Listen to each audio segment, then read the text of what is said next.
Greetings, everybody. My name is Coin. My apologies for the late start. I had to fix the coffee machine. Had to plug it up, plug it back in, and do a couple of other light maintenance tasks. Welcome on in, everybody. My name is Coin. Hopefully we're doing well in both body and mind today, and I hope we enjoy our stay. And I'm gonna really try to get the 4 hours today. Last time we had 3 hours and I couldn't even do the makeup. So I'm gonna really try hard today. Let's see. Let me start off. Oh, there's all kind. Okay, I don't know what's going on with the output. Not 100% sure. Just gonna try to move past that. Let's read some comments and then I'll get into the placards and appreciation, shall we? I'll start with YouTube. Greetings both to Bear Type and Flare Tune. Welcome on in. Hopefully you both are doing well in both body and mind, and I hope you enjoy your stay. How are things in your slices of terra firma? If and you don't mind my asking, aka our planet Earth. How are things where you're from?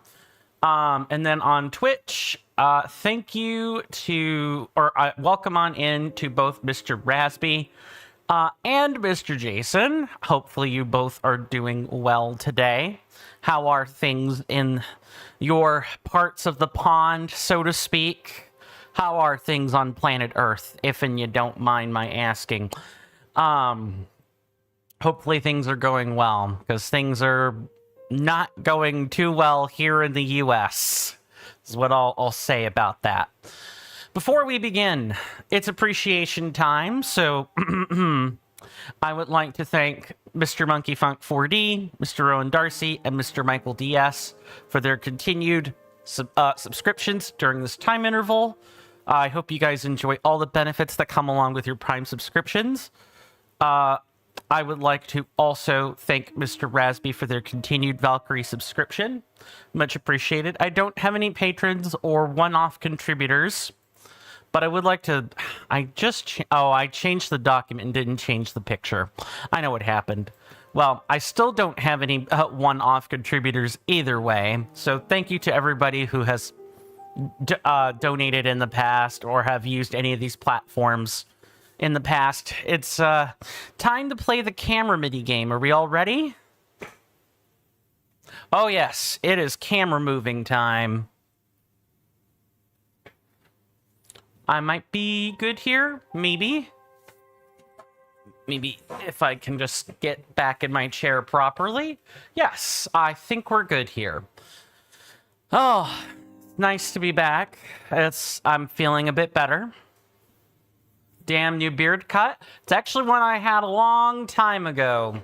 But yeah, I've decided to go with the mutton chops today, over these past couple of weeks. I feel better after having shaped my beard. I just need to continually trim the line and make sure I don't forget to shave and shape the other parts. Otherwise, I'm gonna look like a country bumpkin that doesn't know what the end of a razor is. Let's see. I've got bookkeeping to do today, but before that, let's recap what happened last time. So, last time, we finished up things in Hateno Village for the most part. There are still some quests we have to do, but those can happen later. We cleaned up the election. Turns out that Reed was gonna be the town mayor the whole time, and Reed and Cece just needed to stop butting heads with each other. That's really what needed to happen. We made that happen, and we also got some cheese. We got the ability to make cheese and cook pizza if we want to. We can do that now. We could not do that before. So, oh, what a nice episode. And at the end, we made it to Okel's Naval.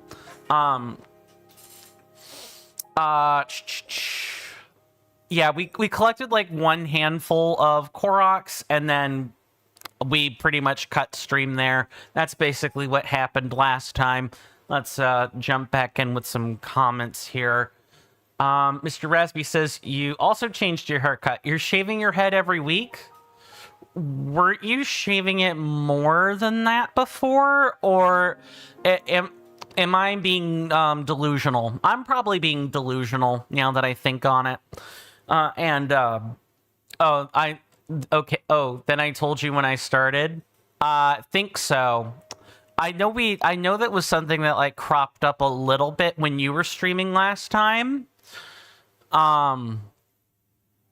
Speaking of the streams, how have those been going, Mr. Rasby? I hope they've been going well. You managed to finish Sifu and a few other things. It just happened to pop up in my mind. I meant to ask about it the last time you were here. Good coffee. Mr. Jason says, with that knowledge, I guess you could read him like a book.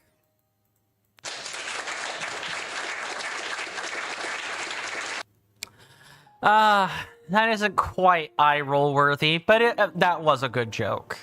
Yeah, I'm pretty sure you told me about the haircut at some other point, Rasby.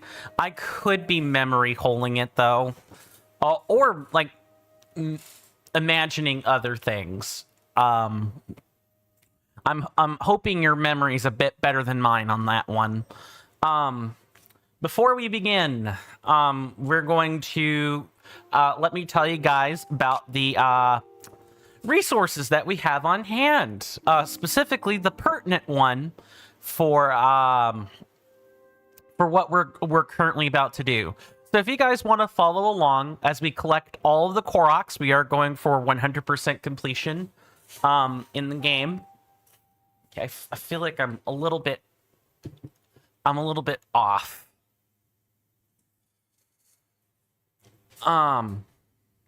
Okay, I got that fixed. That was bothering me. sorry. For those of you on Twitch, if you do want to, you know, find these Koroks for yourselves, feel free to type in !TOTK MAP, and then it'll get you the object map that we're using to help us with the Korok seeds. For you guys on YouTube, if you type in *TOTK MAP, you'll get the exact same thing. There should be an automated message going around about every hour or so for those of you on YouTube, because I know using asterisks instead of exclamation marks is kind of a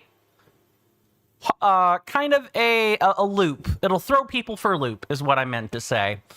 I'm gonna mark these Koroks real quick, and then I'm gonna read. I'll go back and read the remaining comments. Promise. This hopefully won't take me too long. Where is this mark at? Oh, I know where it is. It's up here. I can get rid of that. I know where that is. All right. Let's try that again with the correct marks.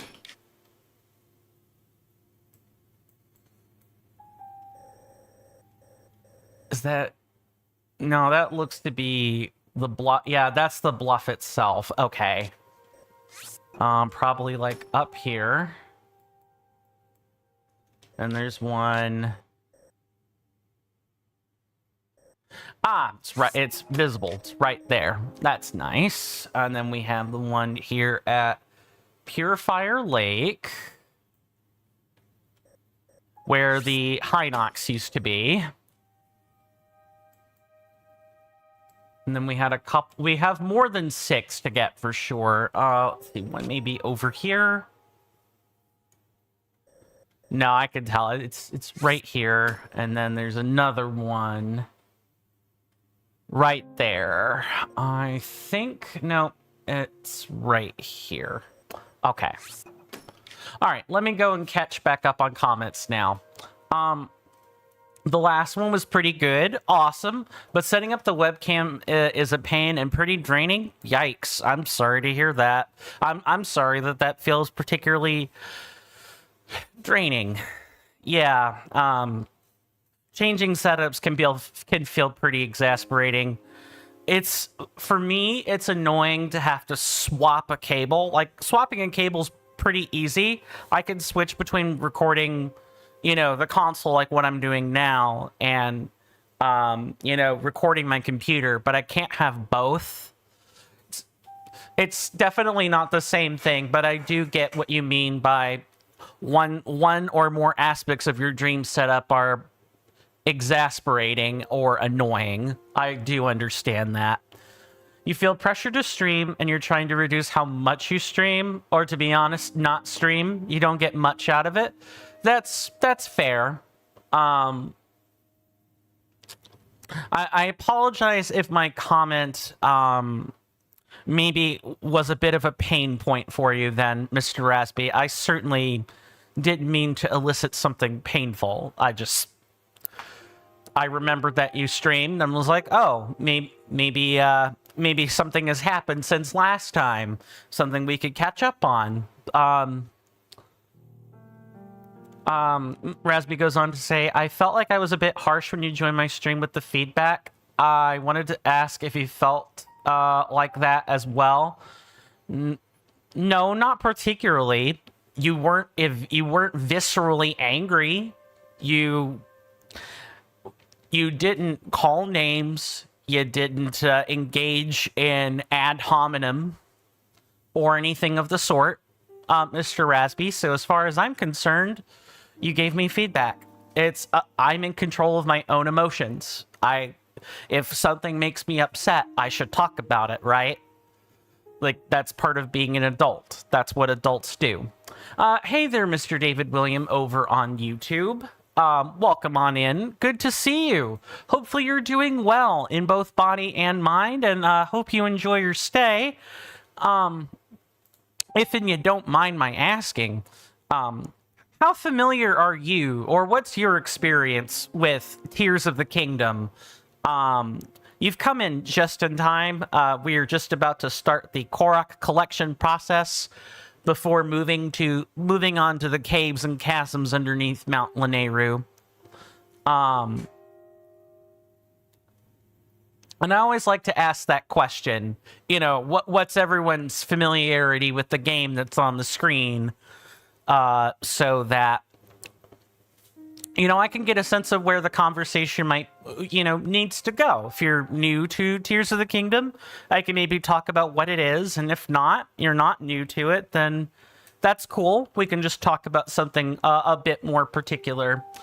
Moving back over to Twitch, Mr. Jason says, where's that important exclamation mark appreciate Mr. Coin command?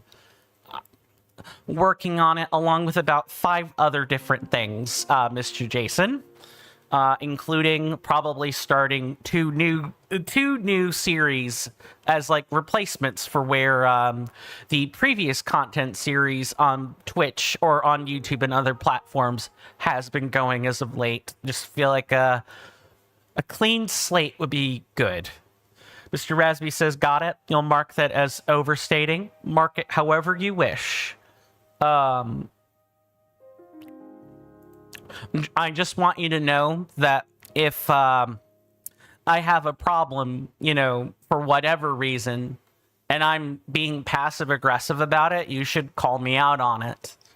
But I deal with that in my entire personal life. I deal with people constantly being passive aggressive and holding secrets and, you know, going no contact for this reason or another reason. I deal with that sort of pettiness all the time.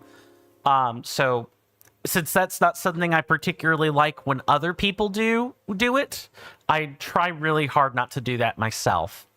Moving back over to YouTube, and then we can get this show on the road. Mr. David Williams says, when did I start streaming? Good question. So technically, I started around 2017.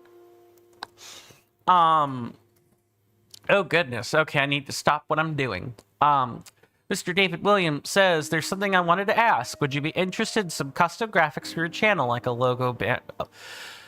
Good Lord, man. We were doing so good, and then the scam came in. I appreciate your offer, Mr. William, but I am going to decline it, and I'm going to probably, you can come back tomorrow if you feel like being, appropriate. But I make my own art here, ladies and gentlemen, and non-binary people. Okay, that's all settled. I hope we don't have any more scam artists for the rest of the day. Mr. Rasby says, that's fair. I don't consider me to have been passive-aggressive. Good. I moreover meant for the future, but it's nice to know that, yeah. I didn't hear when you replied. You said something and apologized. I didn't catch it, but I'm trying to remember. I'm trying to remember what I said in response. Sorry, streamer brain is turned on. Mr. Rasby goes on to say, imagine if it was an honest artist that had zero idea people did scam art with that. Yeah, I mean, there's always that possibility, right? But usually if you're going to post your art online for other interested clients, you usually look up how to do that. Or you have friends that prime you into the business. And additionally, this is something I can kind of talk about while we, you know, work toward getting some Koroks seeds, because I don't want to be talking and doing nothing the whole time. I've been doing some reading about that. And what I found out is basically there are some people that there are some people that are real behind the advertising, but they have to use it. They work for like an AI art company anyway. So like there are companies wholesale that just, you know, employ people to do this whole door-to-door art thing. And that really stinks. It really shouldn't be like that. Well, we acknowledge it could happen, and also self-advertising is clearly not fine. people have self-advertised in here before. My thing is just the AI art itself more than anything. Because I've mentioned the story about, you know, where some of the art on the channel came from. I did get roped into one of those. The last seemed nice enough, just they were limited. One thing I have learned about these people that work for AI art companies is that even if they're aware of what the client request is, right? They're not allowed to make corrections except via AI. They're not allowed to use anything except the generative program in which to make those things. So even if they could draw the correction, they can't. Graphic AI art design is kind of like the new it's kind of like the modern day version of the call center. And call centers are filled with people that, whether they do or don't speak English is a whole different thing, but it's generally outsourced work. People are generally paid peanuts to sit there and listen to self-entitled Karens, you know, complain about the product they received. Did I just... I might have up the count twice. I guess we're gonna find out. Let's see. Yeah, okay, I'll go ahead and mark that off on my map. Mr. Rasby says, yeah, or stolen art. Right. And then you go on to say, I mean, you know what I mean. If your first 5 sentences are a self-advertising message, that's not fine. I wholly, I agree with that in wholesale. It's just, I'm trying to be an empathic person, but at the same time, I can't tolerate that type of scam in the chat, no matter how well constructed it was. I think I might have told you the story, Mr. Rasby, where I had someone come in, act all normal, and then only toward the end of stream did communications kind of break down. They said some weird things. And then the day after, you know, the next day when I was streaming, they came in and they finally cracked. Like, not only are the bots they're using getting more sophisticated at being able to evade detection, but even the real people still kind of eventually have to, they still have to out themselves at some point. It's just weird. I hate it. It sucks. Yeah, or it was a real person until a bot took over. Right. Yeah, that could be true. There are lots of things I guess I don't have the capacity to think through without spending 8 sentences to describe it. But yeah, it could be that too. Still sad, but once I found out, you know, I had to do something. Like, you just have to ban that type of stuff. There's no discussing it. And even if I could, I'm broke. So they're wasting, like, valuable airtime and my valuable airtime talking about it. Mr. Jason says, on a slightly less professional level, as you can't be professional all the time, Mr. Coin, we're only human. You openly mocked a scammer earlier in chat and made the streamer laugh. Nice. Hopefully you weren't too bristly with it, but yeah, that's funny. There's one streamer you would love to mod for, and someone asked the streamer a question. It was the obvious scam, where they say your graphics and overlay are lacking. So you mock the scammer in chat by saying, I really love your graphics and overlay. My God, I'm doing the blending multiple words thing again. But your moderator ratio is a bit lacking. May I help you with that? Pop off, King. Pop off. Welcome on in, Mr. Lucas Soccer. Good to see you. Hopefully you're doing well in both body and mind today, and I hope you enjoy your stay. You've come in just in time. We are collecting and cleaning up the remaining Koroks in the Mount Lanayru region before exploring the many caves and chasms that are underneath Mount Lanayru.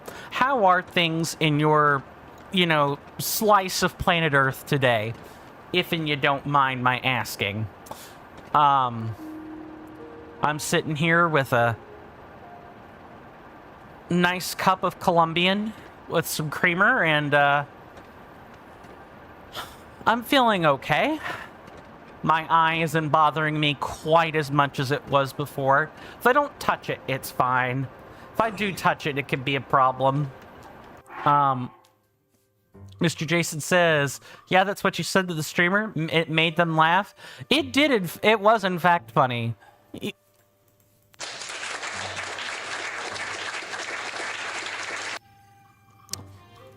We applaud the pop-offs around here. Mr. Lucas Soccer says you're doing good. That's good. That's good. That's very good. Sorry, my brain kind of shut down for like a split second there. That's awesome.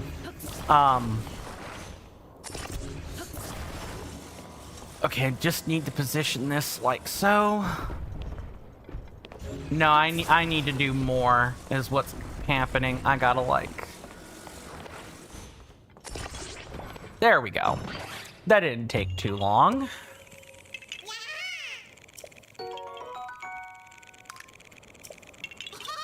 Let's see, yeah, it's this one. Okay, I wanted to be sure I marked this correctly. So, I started to say something and then I started to cough. It was like really weird. I apologize for that strange noise. So, I got a question. People are free not... It's kind of just a curiosity thing more than anything. Just kind of measure where people's thoughts are. What do you guys think about gyms? Crucial? Crucial? Necessary? Or no, not really necessary? Gym is wherever you work out at.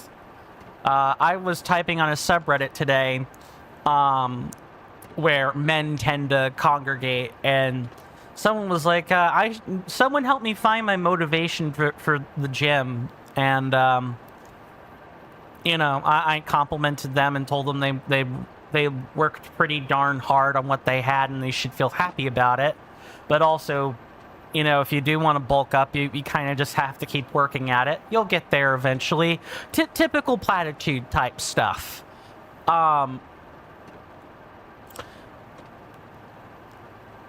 And I got a reply, and, one of the things I would have asked, I thought better of it, but one of the... Oh, no. We have ourselves a Gloomhand situation.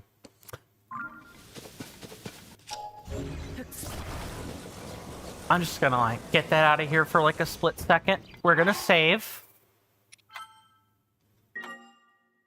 And just in case things get miry, I'm going to go ahead and activate this lovely little command now. But before I do you guys think gyms are crucial? Or you're like, well, yeah, wherever you work out is wherever gym can be. It's kind of the same spirit of question as what do you guys consider home? But only for the gym. And I'll go ahead and read this last sentence.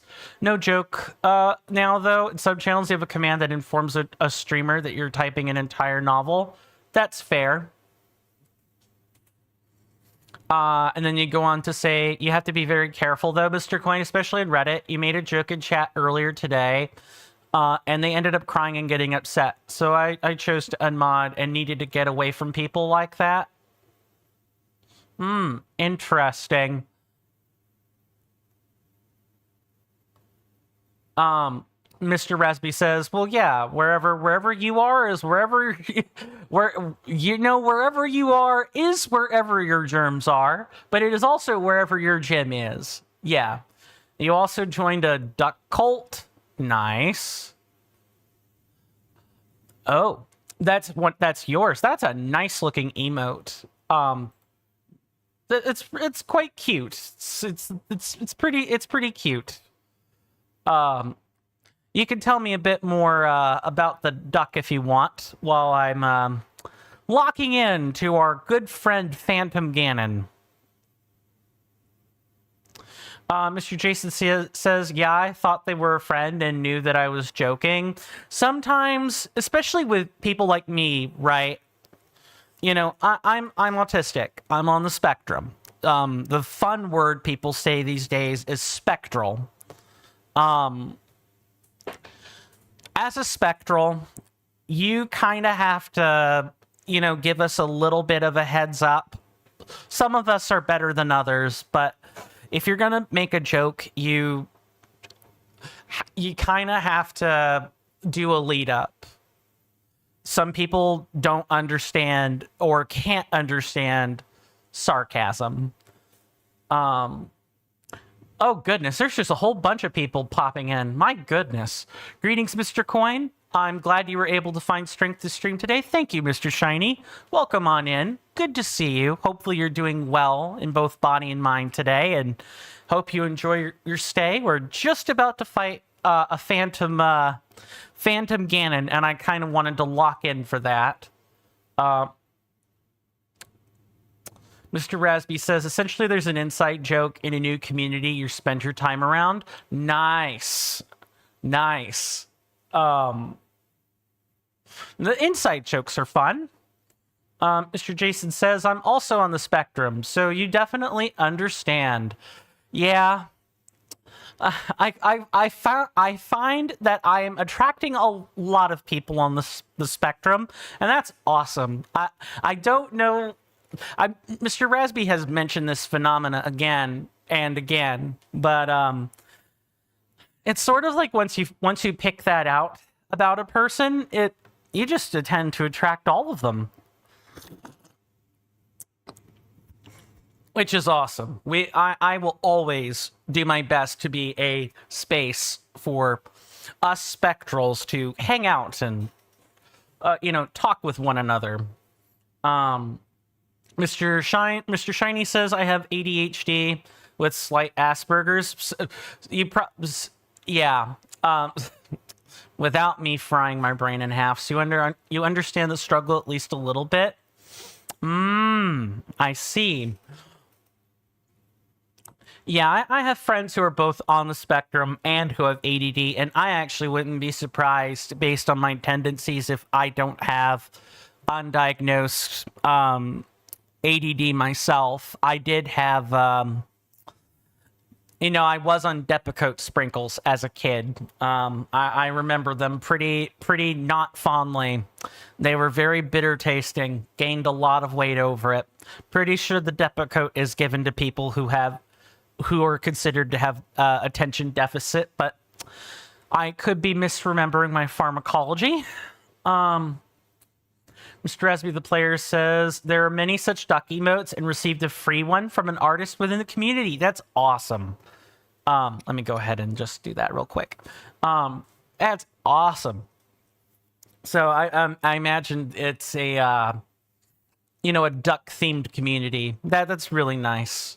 It's always nice to have niche communities to hang out with. I missed a text, I think, possibly.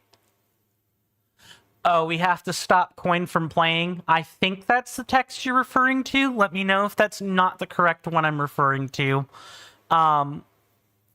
Yeah, I know we've spent too much time on the screen already, but there's lots of the inside joke. Where? No, I think I'd comment, unless you mean the joke itself or the Highwayman duck. It's not that important. At the end of it, you could repeat that if you, yeah, I did comment on it, but I went kind of fast. So I do apologize for that. You said diagnosed ADHD, taking meds helps you a lot. Not duck themed, but it's a side gig. Got it. People on the spectrum have a tremendous tendency to stick around other people on the spectrum.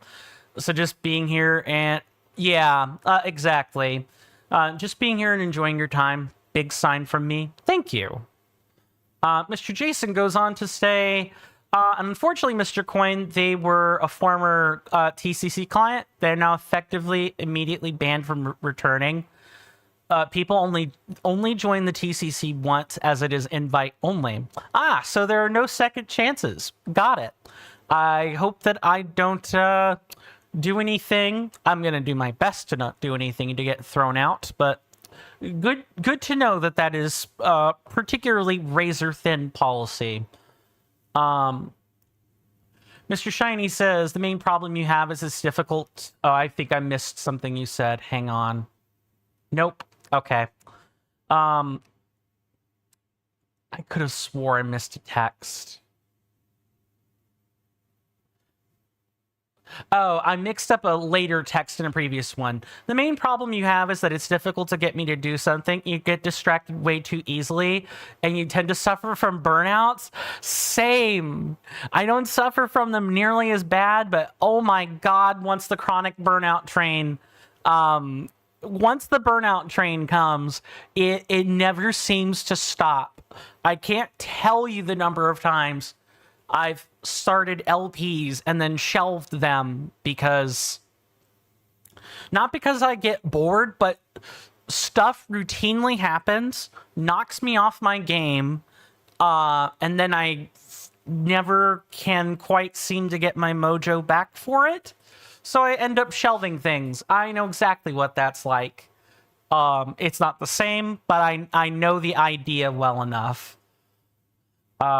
Mr. Rasby says, we might get a high enough score if we keep Coin from playing long enough. I'm going to read the last one that you didn't at someone with, and then we'll go ahead and do this thing. Mr. Jason says, oh, also you can't stand still for more than 5 minutes. You have to move at least a little bit. Yeah. I can imagine. I have a friend who has ADD. He doesn't have that, but he kind of has to have 2 or 3 things going on at a time to be focused. So I could totally get the not or being unable to like sit or stand still for more than 5. Let's see. Reading over a couple of things that are directed at people. In case you have the second type. Yeah, it's like the executive function is a bit more of a suggestion. Yeah. Sometimes you just overwrite it with something else you want to do. I get that. And I definitely go through spells where it's like that too. So I really think I do probably have ADD somewhere. Or some form of it. Won't know without a diagnosis, but the more I observe my own behavior, the more I think I really do probably have it. Mr. Jason says, Mr. Coin, policy number 7 specifically reads, all members of the TCC, be it client, challenger, staff, are invited once for specific reasons. If they choose to leave, they, except for very specific circumstances, will not be offered a second invite. That's fair. I mean, it's in writing. I can't complain about that. Mr. Rasby goes on to say, at least you can leave. In the Mafia, you also don't get a second chance, but you can't leave.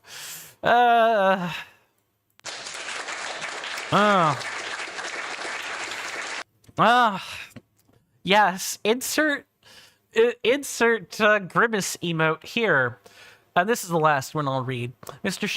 Shiny says, one thing you kind of enjoy, though, is that when you get fixated on something, you'll grind it until you become an expert. That's what happened with Zelda games, Pokemon, darts. Yeah, I could totally get that. I also know a lot of facts about your favorite music bands.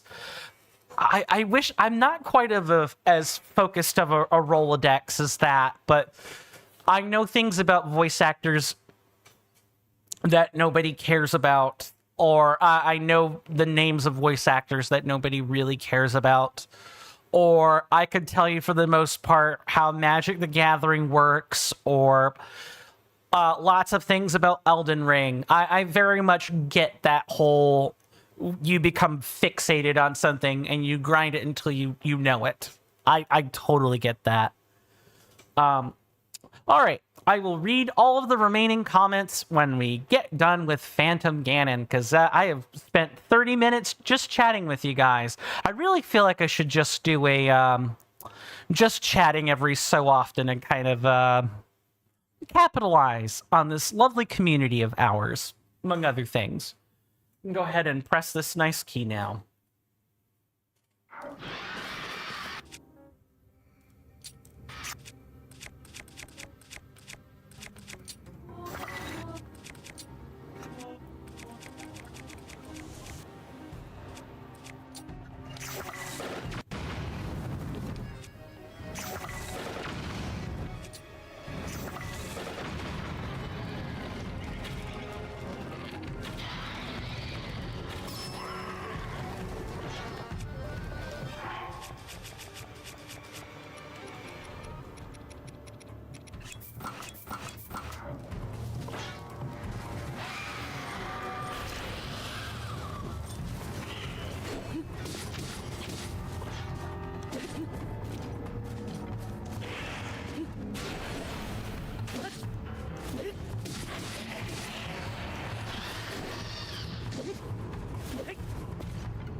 I'll have to think about what to remove there. All right, let me go and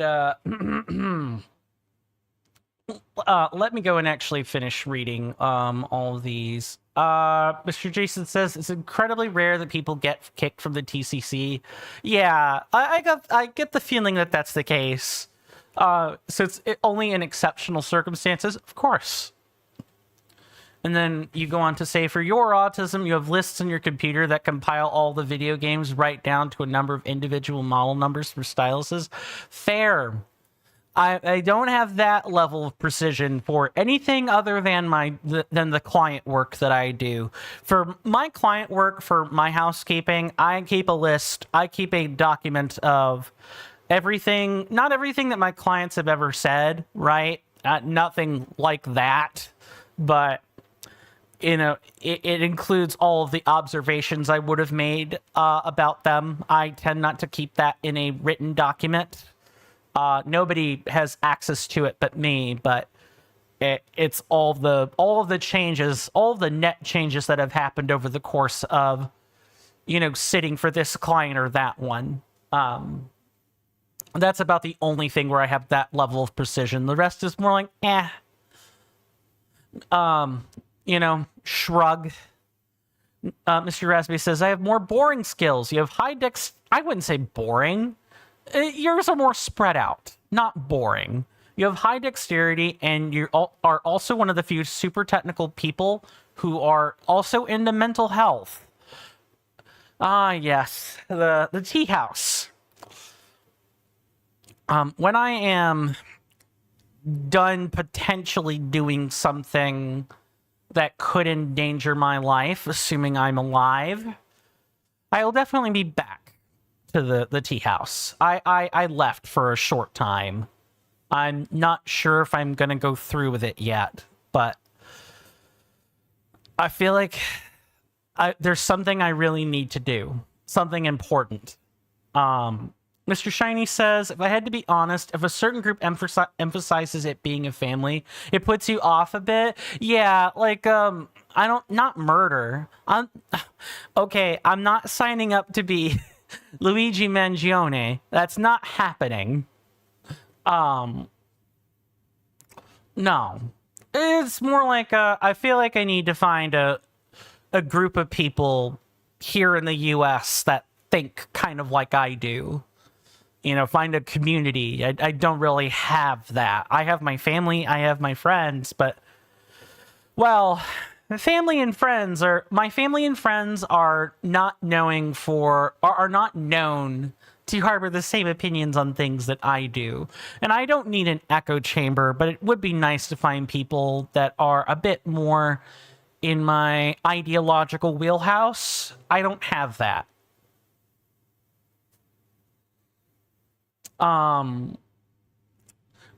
Right, that's an app. Mr. Shiny says, I hope you won't be exploited in any way. I mean, I don't think so. I'm doing my best not to. If someone is being exploitative, tell me, and I'll fix it. I'll do what I can to fix it. But I like to think that the community we've cultivated has been a pretty nice one. I gotta get rid of something, and I don't know what I'm gonna get rid of. Maybe the ruby scepter? Yeah, let's drop the scepter. I just don't have room for all of it. Yike-a-rooney. Would be a shame. I may or may not have... Okay, no. We're good here. I hope it's not a vengeance arc. I'm a little bit too emotionally numbed for that. And then you go on to say, to me, it feels like the tea house kind of failed to fulfill your needs. It fulfilled some of them. And I told Tom, you know, I'll come back when I'm feeling I'm in a place where the tea house can solve my problems, where I don't feel... These are more individualistic problems. More than anything else. Okay, what am I... What's the reference here? Is there like a separate one somewhere I need to like be on the lookout for, or what? Oh, I see what's happening. It literally just needs to be like this. But I met some amazing people at the tea house. And I'll never forget that. And I will come back. It's kind of, I'm also really considering, you know, leaving my, the veteran support group that I, you know, volunteer for. Because I don't want to do the stupid and make them look bad. If I'm going to do stupid stuff, then I want to do it where it affects no one else.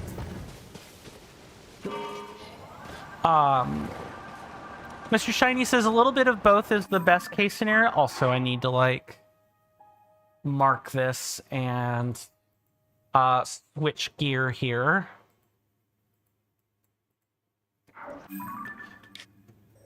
Nope, wrong menu. Yeah, because we know that's coming. Mr. Rasby says, oh, and thank you for the follow, Alan. Sorry, I just broke one of my own rules there. But welcome on in. Good to see you. Hopefully you're doing well in both body and mind, and I hope you enjoy your stay. You've come in just in time. We're wrapping up the Koroks collection, among other things, and we're having a good time chatting with one another. I hope things in your slice of our pond we call planet Earth are going well for you. You're playing Tears of the Kingdom as well. Awesome. Is it a game you've played one time, multiple times? Have you beaten it? I'm just curious. I always like to get a sense of where my audience is in terms of the, you know, the game on the screen and stuff like that. Can direct conversations. Going back to what Rasby was saying, I didn't feel excluded. You know, I know that I can be a lot for people to handle in replies. I am very much the autistic person that will take 8 sentences to say something simple, and I know that's exhausting. People don't like dealing with that. I always try to work on being concise, but, you know, that's a constant struggle. that is a constant struggle, because you lose people like that. But no, I didn't feel excluded. This was something that had been festering for 8 months. It had been festering a long time, and it's hard to talk about because, you know, I'm being pulled in different directions on what to believe, how to believe, you know, what people are talking about, how much of the current news is manufactured, how much of what's happening around the globe is just a fake rage bait. This has been manifesting itself a long time. The tea house was just one of the groups of people I cared enough to go, oh wait, I'm having a psychotic breakdown to random or semi-random people on the internet. Maybe I should stop doing that, because nobody likes that. And if someone did that to me, I would say they would be trauma dumping. Like I wasn't ready, couldn't have been ready, couldn't have expected anything. It's not on the tea house. It's on me. Aelin says, doing good? That's awesome. We're trying to 100%? Excellent, excellent. I'm willing to bet this one's just a standing light at the top of the tree. Probably. You're 67.09% of the way there. Awesome. Here's hoping you get that remaining 33%, eh? 100% in games like this is a lot of work. But there are plenty of resources to help, you know, accomplish this. If you're interested, Aelin, assuming you're not trying to, you know, do it blind or what have you. You know, I have a ton of cool resources. You hear that off in the distance, my senators and inductees? That is an ad storm. In about 5 minutes, it'll blow over us, and then we can get right back to the gaming. Thanks. So before I do the, you know, pre top of the hour ritual, I guess let's call it. Aelin, if you type in !TOTK MAP, that'll get you access to the object map. If you want to use that to find stuff you're having difficulty with, there's even like a search bar and quite a few other really cool things. I make use of the object map to help me find all the Koroks, as a matter of fact, because I can't be arsed to pick up 300 rocks. I think that's super silly. And some of the rocks are in decent locations, and some of them are in locations you would never think to check by picking up a rock. And I refuse to be the guy who lifts every tree, you know, leaves no stone unturned, and I look like a lunatic while doing it. I think that's super silly. But I have plenty of other ones as well. If you type in !Firebot commands, that should get you a list of all of the ones I have available. Spreadsheets, engineering websites, the whole works. You're using an interactive map right now, but thanks, no problem. At least the resources are there if you want to use them. And if not, no big deal. Everyone has their own method of helping them deal with some of the inflated mess that is Tears of the Kingdom. Hey there, Zane Fabian. Welcome back. Welcome back in. Good to see you. No worries, Zane Fabian. How are you doing in both body and mind? I hope you're doing well. I hope you enjoy your stay. You've come in on the 5-minute,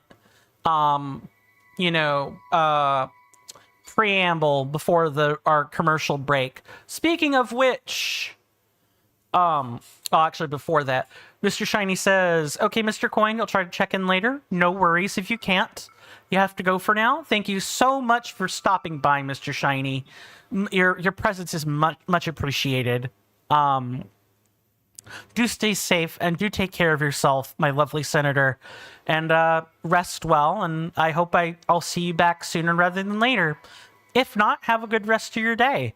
You guys have been awesome. I want to thank you guys so much for hanging out with me up to this point. We are getting ready to take the 3-minute commercial break. I take these, for myself, gotta keep the DVT away, but also for people on Twitch so that, they're not inundated with pre-roll. Assuming you guys aren't using ad blockers or something. I recommend the ad blocker, by the way. If you guys like this content and hadn't considered doing so already, please consider subscribing on YouTube or following on Twitch. Or both. Why not both? It really helps out the channel way more than I could ever reasonably say. And with the commercial break, there'll be a 3-minute timer up at the upper left-hand corner of the screen. When that disappears, we'll pick up right where we left off. I really encourage people to get up, stretch, take a break, grab a snack, do whatever you want, really, for those 3 minutes. And, the commercial break will be over before you know it. Mr. Zane Fabian says they have been doing well. You're playing video games with your cousin and a friend right now? Awesome. What sort of game, if you don't mind my asking? Hopefully you're having fun with it, no matter what the game is.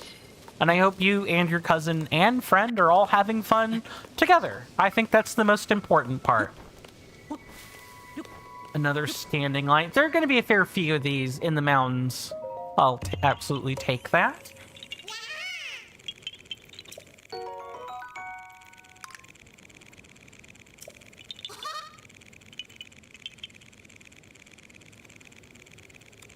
Go ahead and... Really? Okay, interesting. It's Fortnite. I don't know if you've heard of it. I've heard about it a lot, and I'll talk about it after the commercial break. See you guys then.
All right. I am back. So sorry about that. Hopefully everybody got something they wanted out of the commercial break. Welcome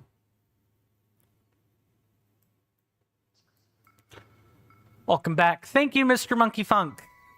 Speaking of, I got some bookkeeping to do as well. Welcome on in, good sir. Good to see you.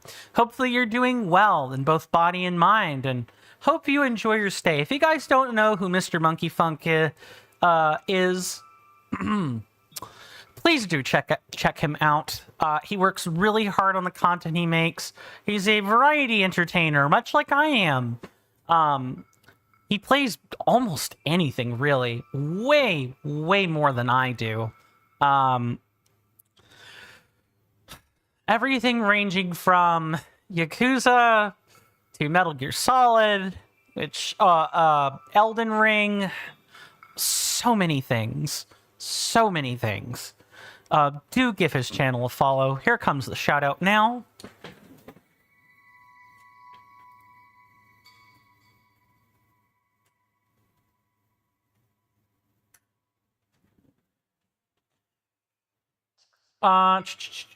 Stealthy VIP badge. It looks like a VIP badge. It's the purple pixel heart for the Together for Good 24. Is that like a charity event by chance?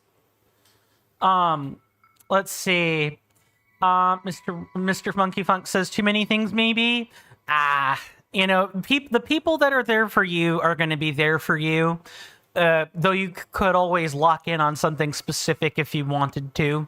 There's always room to have a speed run or challenge run you can come back to and say, this is what I do when I'm feeling tired of the variety. Much like Elden Ring Reforged is for me.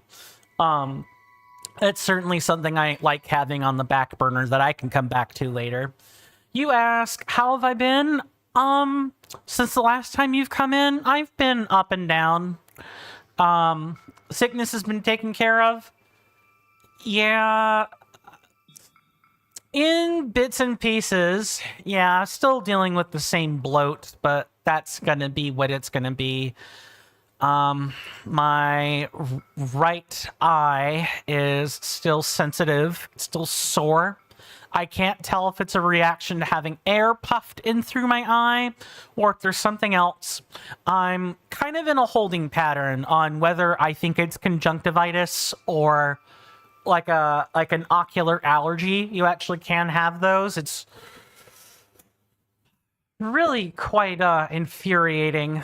It sucks. Okay, we definitely have found one I have not marked off yet. Okay. It's this one. Any other ones? Yes, it looks like there's one other one other Korok. Yeah, one other Korok, and then we're good to go here. What's this one right there? And then, you know, mental health, up, down, up, down, up, down. Go through part of the mental spiral. Come out of it for a minute, get back in the spiral. Really not the best. It hasn't been the best 8 months for yours truly, but I'm hanging in there. I'm gritting my teeth, and I'm telling depression, not today. Mr. Monkey Funk 4D. Oh, I think I missed something. Actually, just about to make noodles. Awesome. I hope the noodles are tasty.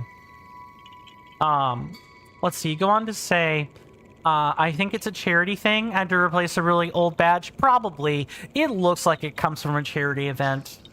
And then you go on to say, I could imagine. Hopefully it's a cool recovery for the eye. The mental mountain is a tough one to keep pace on. Yeah, that's mental health for you. And it's tough because you don't want to rope people into being aware of it unnecessarily. Because we're in such a dystopian hellscape right now. It's not even funny. There are way too many things to bring people down emotionally and mentally right now. I'm definitely a victim of a lot of these, and it really sucks. And you don't want to rope people into that because you know everyone else, you know, regardless of what portion of the world they're from, has something similar. I could say the same thing of the Russian or Ukrainian people, although at least I don't have a war to worry about. I could say the same thing about the Ethiopians and the Tigrayan people. I could say the same thing about Pakistan and India and their consistent disputes. And it goes on and on. You know, this year is, I really think it marked the start of the dark times. Like, we had the Dark Ages in medieval history, where, you know, plagues happen, and the church, the ruling Catholic body was way more of a busybody. There were militant sections of it. I feel like we're entering that all over again, but this time, instead of the church and, like, plagues, it's now, you know, the secular part of the world with every issue under the sun being used as a wedge in order to sell people things while also simultaneously divide them at the same time. Mr. Monkey Funk 4D says 100%. You feel like the last decade you were making good progress on mental health awareness, but it's just been torpedoing for the past 2 years or so? Yeah, I really do think that.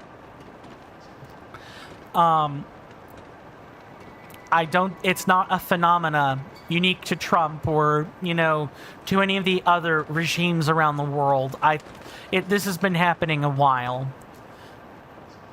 We're in, like, the cyberpunk hellscape if it didn't have any of the cool cybernetic implants. Or at least if you get the implants, you could do something. You could, like, attempt to carve out a life on your own. You can't even do that now. These two, okay, no, one's blue, one's ice breath.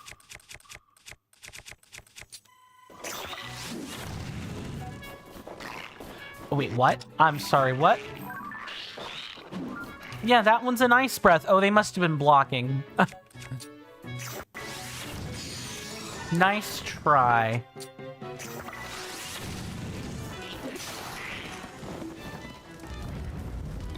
Give me the gnarled wooden stick. Thanks. Thanks, Tulin. Really appreciate that. Raspy says, mental health is kind of a self-reinforcing thing. It being low makes it prone to getting lower. Yeah, there's a negative feedback loop, right? I think that's what you're referring to is like psychological feedback loops.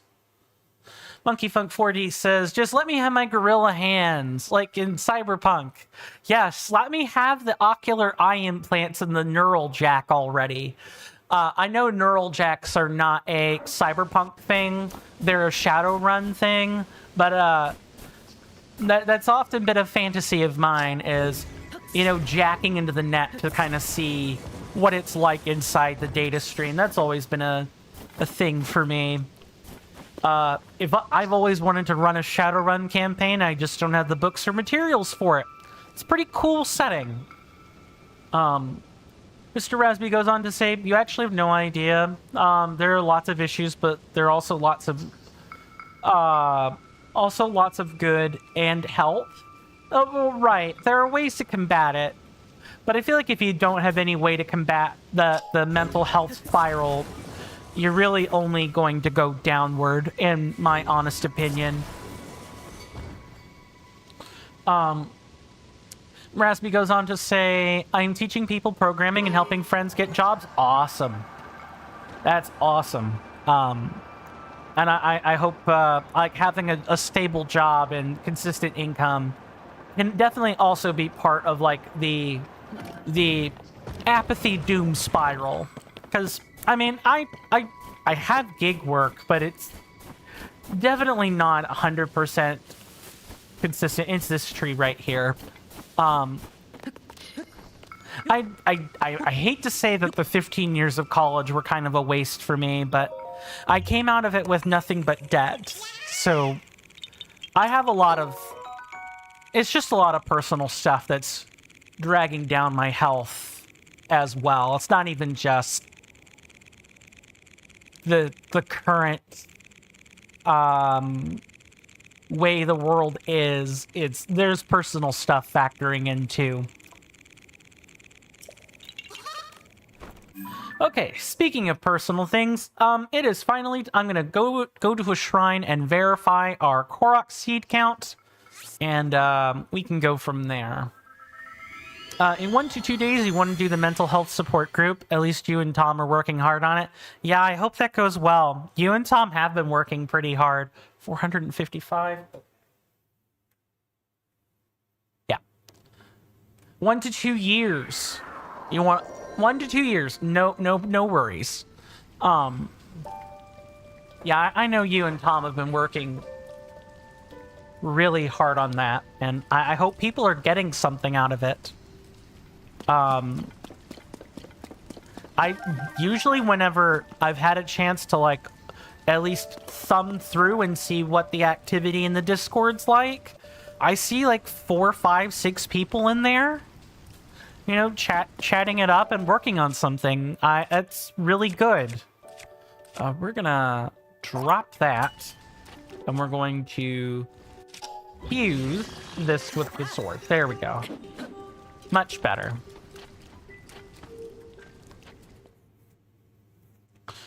You go on to say, well, as long as there's no collapse within the next 10 years, you might be able to do more. Yeah. That's always good. Oh, if this were just a... okay. Had I known this, I probably would have just bit the bullet and knocked it out earlier. Whatever. Tom keeps his support group. You make a local one here, and he's a special guest to teach and do support at times. Awesome. And the sessions have been really great. Amazing. Fantastic. I feel confident that both you and Tom are going to be pillars of that community for many years to come. Unless Discord collapses, as you've already said. You would join super depressed and leave feeling pretty good and looking forward to things. Yeah. You know, and Tom has even offered, you know, to give me a couple one-on-one resources if I've asked for them. I'm gonna take him up on that soon. I just didn't want to deal with... I didn't want to get that set up while I was dealing with the client job. I wanted to just focus on the client job, you know what I'm saying? Why did I press that? That's super stupid of me.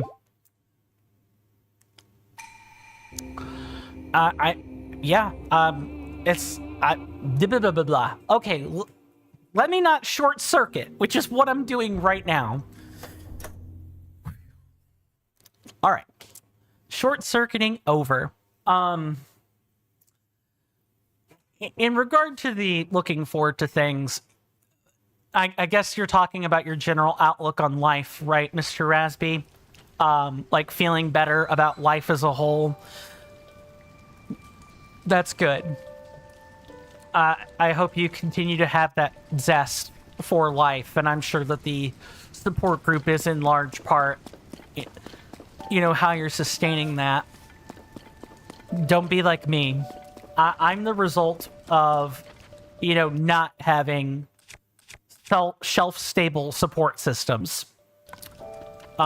And being a support system for so many other people at once. Because I talk about this stuff with my friends a lot. You know, they deal with... They have their issues too. I'm their... I try to be their rock. Because I know they may or may not have any.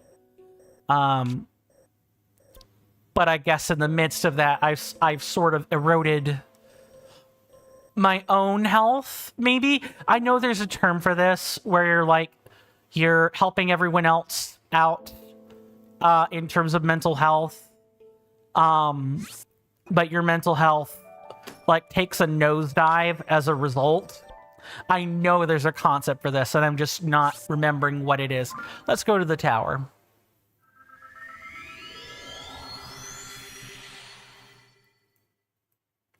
And we'll mark up some caves to go look at.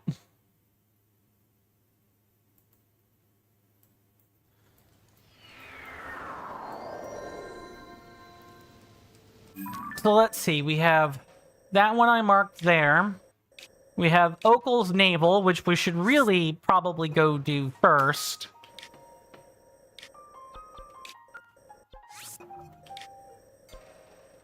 Guiding others to a treasure you cannot possess. Damn it, that feels too on the nose. And if mental health is the treasure, that's not a good sign. It's really not a good sign. Yikes. But it's not like I don't want them to have mental health either. We have this one here. I think is like... Yeah, it's like right here. I can sort of see where it tucks in. I really do. It is a reference to a meme with that subtext. Ah, if you don't mind my asking, what's the original meme? What is it? What does that say? If you don't know, that's fine. But it's always nice to have the original meme as a reference. We have many wells that we need to go back and look through. That is the original. Anyway, it doesn't matter. Fair enough. Okay, so those are all the caves, and then the rest of the wells are in Hateno Village. And those should be easy to spot if we take a quick look. Why don't we start with making a bike and heading out to Okel's Navel. Well, let's do that.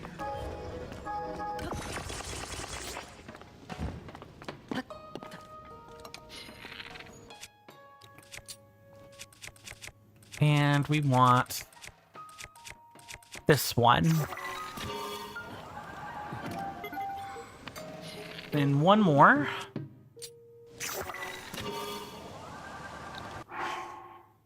Mr. Rasby says, yeah, you've been through some really hard stuff over the years, especially 3 years ago. If you've made it through that, you can do pretty much anything. Was talking with Tom, and you've always had a super strong determination. That's good. Self-determination is just so important to have. I have a question, since we're talking about self-determination, and, you know, I've read this online, so I wonder how true it is. How do you guys feel that autistic people have an especially strong sense of self-determination or, you know, self-imposed willpower? I kind of don't buy that by itself, but it's usually the circumstances that an autistic person goes through that helps forge that willpower. That's personally what I think.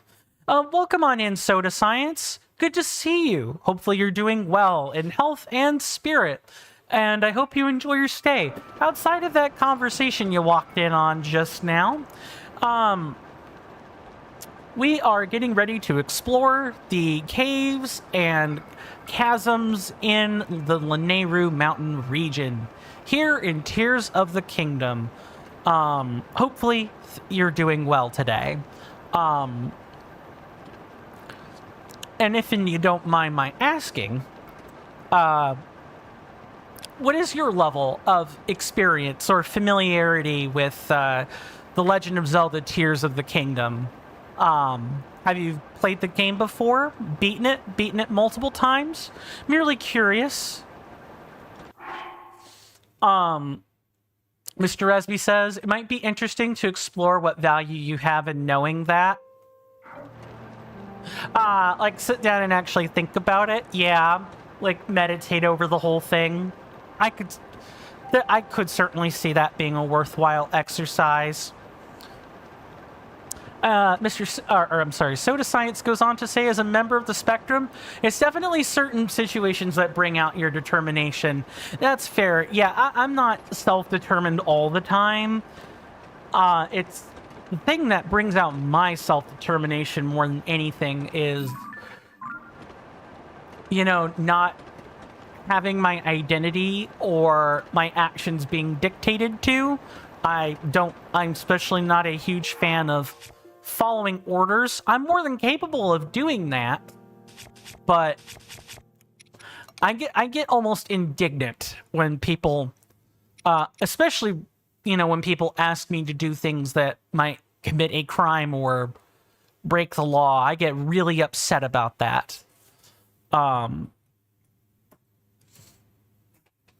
Really indignant. Just soda works, by the way. If it makes it easier, it certainly does. Thank you for saying so, Soda. I'm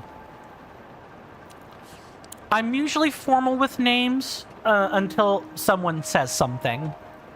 That's just a personal thing on my part. That's all.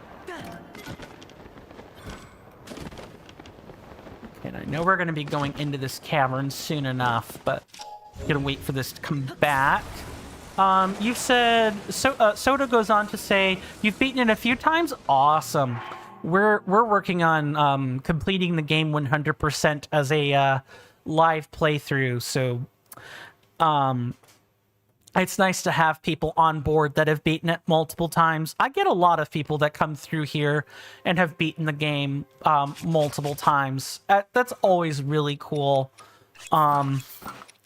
I've met so many amazing individuals just because of that. Mr. Rasby goes on to say, my opinion about your mental health stuff, I think you're doing a lot and recommend you take a break if you feel like it. You know, the map, the steps forward and such. I have to move forward while taking a break simultaneously. It kind of has to be both. You know that phrase that the political left like to use all the time? You know, walking and chewing bubblegum, that phrase gets uttered a lot when people are like, we could totally do two things at once. Yeah, and then they like gloriously fail to do that. Yeah, exactly. This is for breaking crates. This is for mining. Nice. You're still trying to 100% Breath of the Wild, Soda says. Ooh, I've gotten very close. That was the previous game that was being streamed, was Breath of the Wild, determined by our lovely community after voting on it. And we came very close. 99.42% of the way done. So I'm basically going to call that 100% because I can't be arsed to find out where the remaining 0.58% is. I wouldn't even know where to look. We've done all the Koroks. We've gotten all the memories, the secret memory, the secret ending, most of the chests. I say most because there's probably at least one or two we've not gotten. All the shrines, the heart containers, everything. And still not fully 100% done with that game. But Breath of the Wild was a nice ride. Raspy says, building a car whilst driving it. Yeah, exactly that turn of phrase. And you go on to say, what I mean by break is allow yourself to be at the level I am. That one I might need to have you parse out a bit more. When you say level I'm at, do you mean like the situation I'm at in life right now? My mental health? Just so I understand more of what you're saying. That's all. I get the basic meaning. It's where you're going with it that I'm a little confused by. Soda goes on to say, I'm going all out with it. Every armor upgrade. Oh, nice. Including amiibos. Good luck with that. 'Cause I don't have any amiibos, so it's really nice that Tears of the Kingdom doesn't have amiibo stuff that's permanent that I have to worry about this time. Every recipe, the whole enchilada. Ooh, I do love a good enchilada. But yeah, I get what you meant there. Good luck with that. It's a lot of hard work, a lot of grinding, so much grinding, and so many rupees. But at least it's nothing compared, even with the amiibos, right? Like, there's so many more star fragments you have to get that it's not even funny. But,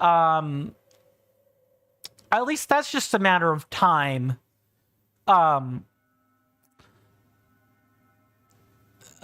Yeah, just a matter of time more than anything.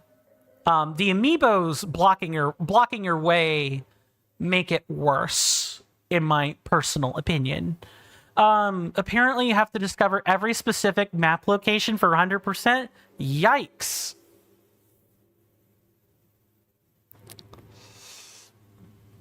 Yay, I guess I better make sure I do that this time with Tears of the Kingdom. You know, I bet that's probably what it is, Soda. And I'm glad you said that, because I've learned something new.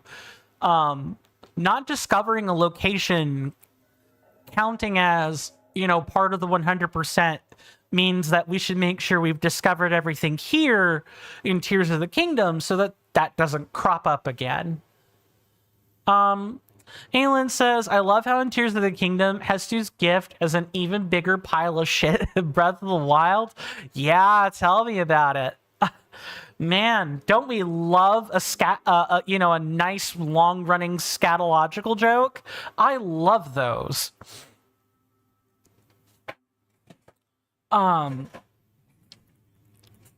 We even have the interview from 3 of the devs on the development team as proof of that. So we know the scat joke is real, and the fact that they dragged it over 1,900 different locations between 2 games is, I don't know whether that's dedication to the bit or pure insanity. Mr.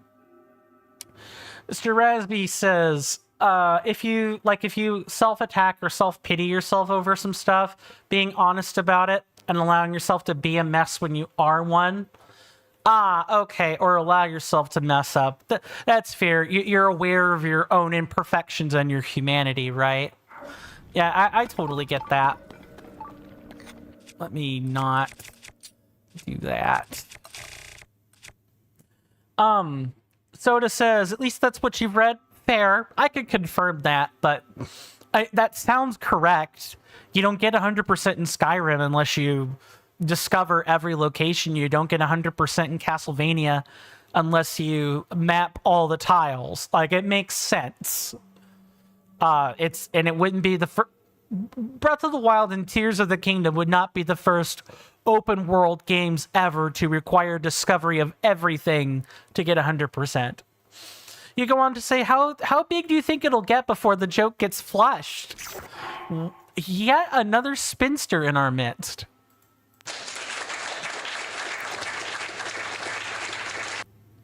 I am extremely thankful for the humorous people we've gotten today.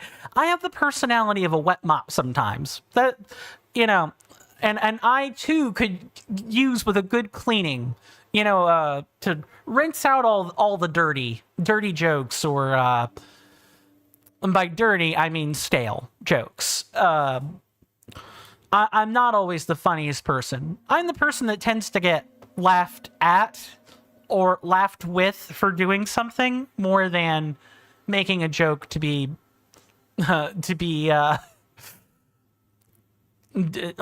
yeah, sorry. This is kind of what I'm talking about right here, where the scrambling happens and I'm tripping over my own words even. I couldn't deliver a good joke to save my life, but I am blessed to find people all the time who are way funnier and have the mad gift of glib way more than I ever could have. And for that, I am truly thankful. Raspy says, finally a funny person, right? Right? And then Soda goes on to ask, what's a personality? A personality is this thing you have where people think you have something called charisma. It's a lot of subjective stuff that really, if you... oh my goodness, man, oh man. What's a personality? Soda goes on to say, I watch Friends in the office. You have no personality yet. That's not true. You have an office personality. You're the, you would be called the culture hire. You're not hired because you're effective at the job. You're hired because you keep the office together. See, that is a personality. There's a strength in that. Aylin says, my mom took 9 months to make a joke. Well, I mean, that is a self-depreciative joke, I suppose. You know, we all have the capacity to do that. I certainly would disagree with that, but hey, there's you gotta be able to laugh at yourself, if nothing else, right? I'm not really taking that all too seriously. Raspy says a personality is what lets one pretend they don't have one. Do people think I'm pretending? Maybe I should say I have the personality of a stale cracker or something. I don't know. It's that maybe I should say my personality is stiff more than anything. Where like I can crack a joke just fine when I'm in company, but on camera I'm moreover known for listening to people and talking about the serious stuff than anything. And then you go on to say in another one, meta talks about it, and meta talks about oneself. That's the circle, isn't it? That is the self-aware like spiral that you're talking about there, Mr. Raspy. Soda Science says, so you walk into a bar and there's a line of people ready to punch you. That's it. That's the punchline.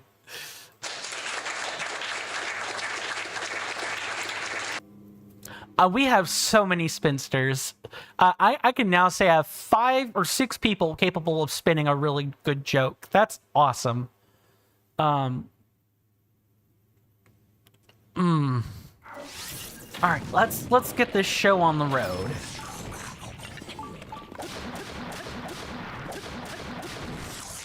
With the nice electric like to greet us more than anything. Raspy says, I want to keep believing that you're really formal on stream, but off stream you're like going to parties, taking drugs, dancing, dating, and driving a cool motorcycle. I wish I were doing half of that, good sir. I am a homebody. I wish I were dating, but I have to be in better physical health for that first. I would love to go to a party if I weren't broke.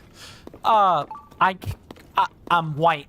Have you seen, really particularly self-aware white people dance? And before everyone gets upset, no, I'm not being racist. I'm just being self-depreciative. There are plenty of white people that can dance. I'm just not one of them. Driving a cool motorcycle? I'm too scared for motorcycles. Not gonna lie. Very scared for motorcycles. Are we... Okay, I guess we're gonna, take the crystal back. Where is it gonna go?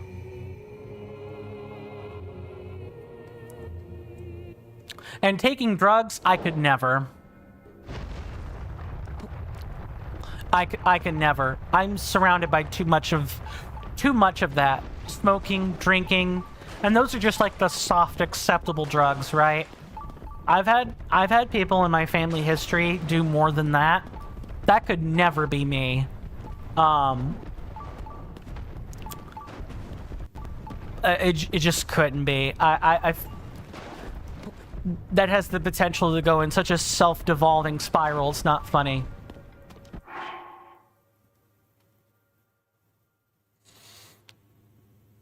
Well, honestly, you have a big advantage if you want to do it. I mean, What do you, I mean, yeah, I suppose so.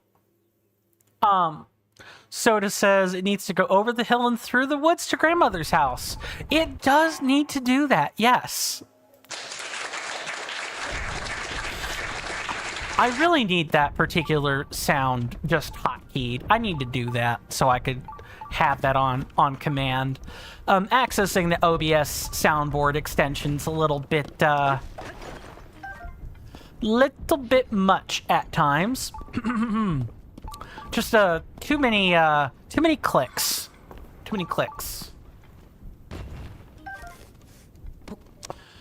Resby says because you could joke about yourself and all that at a party, like, you know, the more difficulties you have, the more your charismatic ceiling it is.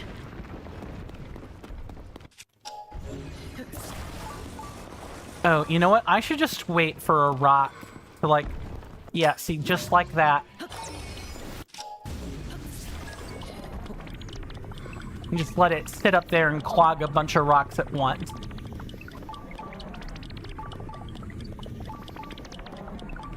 How long do I have? Okay, we have plenty of time. Plenty of time. Yeah, I suppose that's another way to look at it. You know, you could say, you know, here's how bad I have it, you know, go out and, you know, have people laugh at you for a while. And, you know, develop a really thick skin and then you get real good at it. I wonder if that's what comedians do, too, now that I think on it, you know. You know, they come up with a line, they do a gig. There are people that get mad about the joke. There are people that get super enthused and enthralled with the joke, and that's how you end up becoming a comedian. I couldn't do that. I mean, maybe that's got to be quitter's attitude, but I just don't think I have good, like, delivery or confidence to make that delivery really shine. And then instead of having a few people think I'm foolish, I would have like 1,000 people or 100 people think I'm a fool. But you never learn without being foolish, eh? Rasby goes on to say, like, if you actually look at the IRL people who are really cool, they're not the stereotypically good-looking dudes. It's either average or below average. Oh, wait, no. Hold on. I'm misreading that. Oh, okay, that's what it is. It's average or below average-looking dudes that can joke about themselves. Yeah. I didn't see a semicolon there. You don't need to take self-amusement. You have to feel secure enough about your insecurities that you don't really feel like you're attacking yourself, but just joking. Something my friends do that I don't. Something that I could learn from them in spades.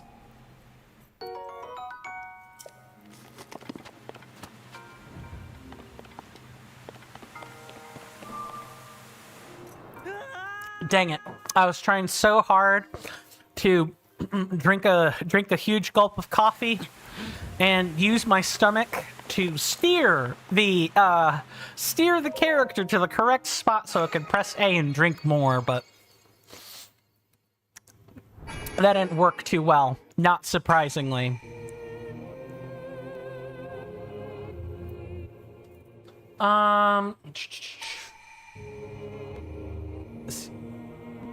I want to make sure I've finished this.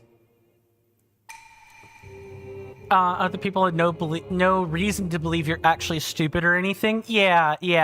At least not without more than doing anything. Right, precisely. Hello there, Troll Castle official. Good to see you. Hopefully you're doing well. Hopefully you enjoy your stay. It's the formal notice that after the stream. Okay, good. I was wondering whether or not I was gonna have to stop what I was doing. Thank goodness. I'll be there. I'll be there after the stream. No worries. Thank you for letting me know, though.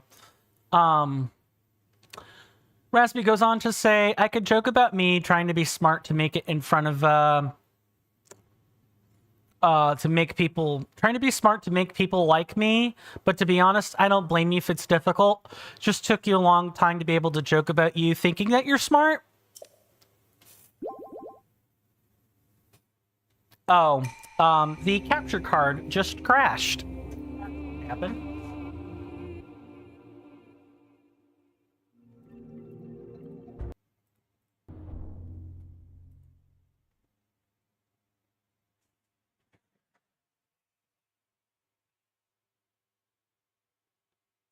Hold on, I gotta like...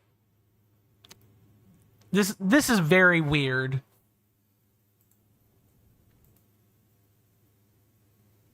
Actually, let it sit for like 15, 20 seconds.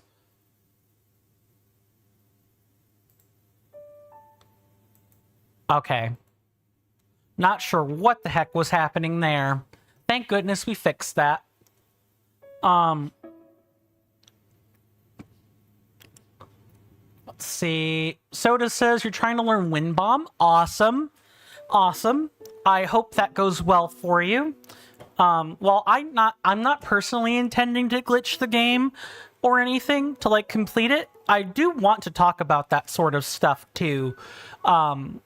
When we get ready to approach the end of the game, for Tears of the Kingdom, just like I at least made an attempt at doing in Breath of the Wild, we'll actually sit and kind of like discuss the deep dive stuff.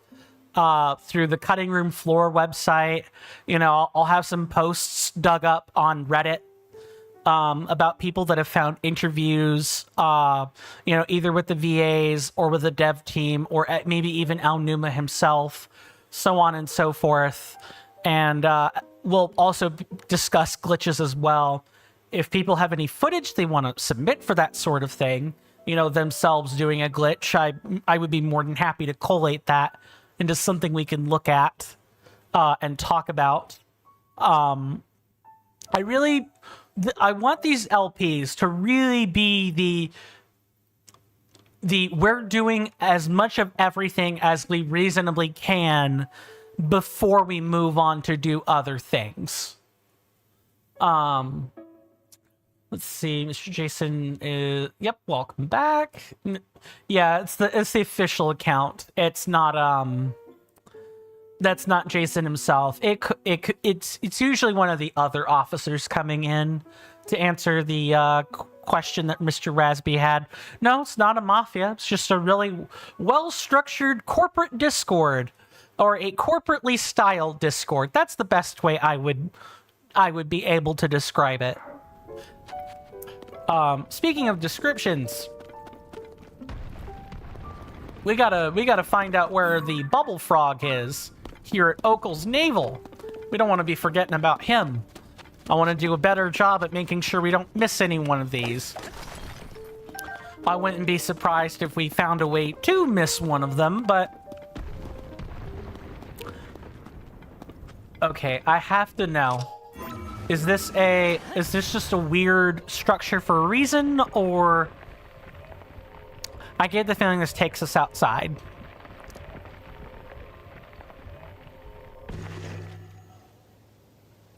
Okay, back into the cave it is. Raspy says, yeah, I don't know. It's hilarious to me. Like, I could take this style of communication organization and compare it to the one from The Godfather, and there's a lot of similarities. You don't mean it in a rude... Yeah, you're just quipping about it. That's fair. I'm still getting used to it myself. I don't normally have such a... I don't normally have a place that is so... I haven't been in such a rigidly structured place in quite a while. It's refreshing. It's straightforward. You know, there are rules. You follow them. And, you know, the people there at TCC are super nice. They're the kindest folks you'll ever meet.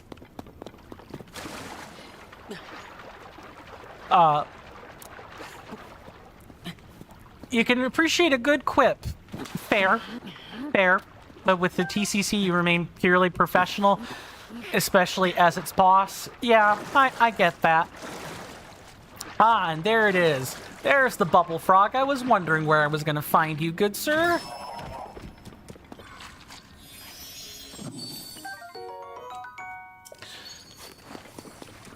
It's just how it is. I try not to think on it too much or dwell on it.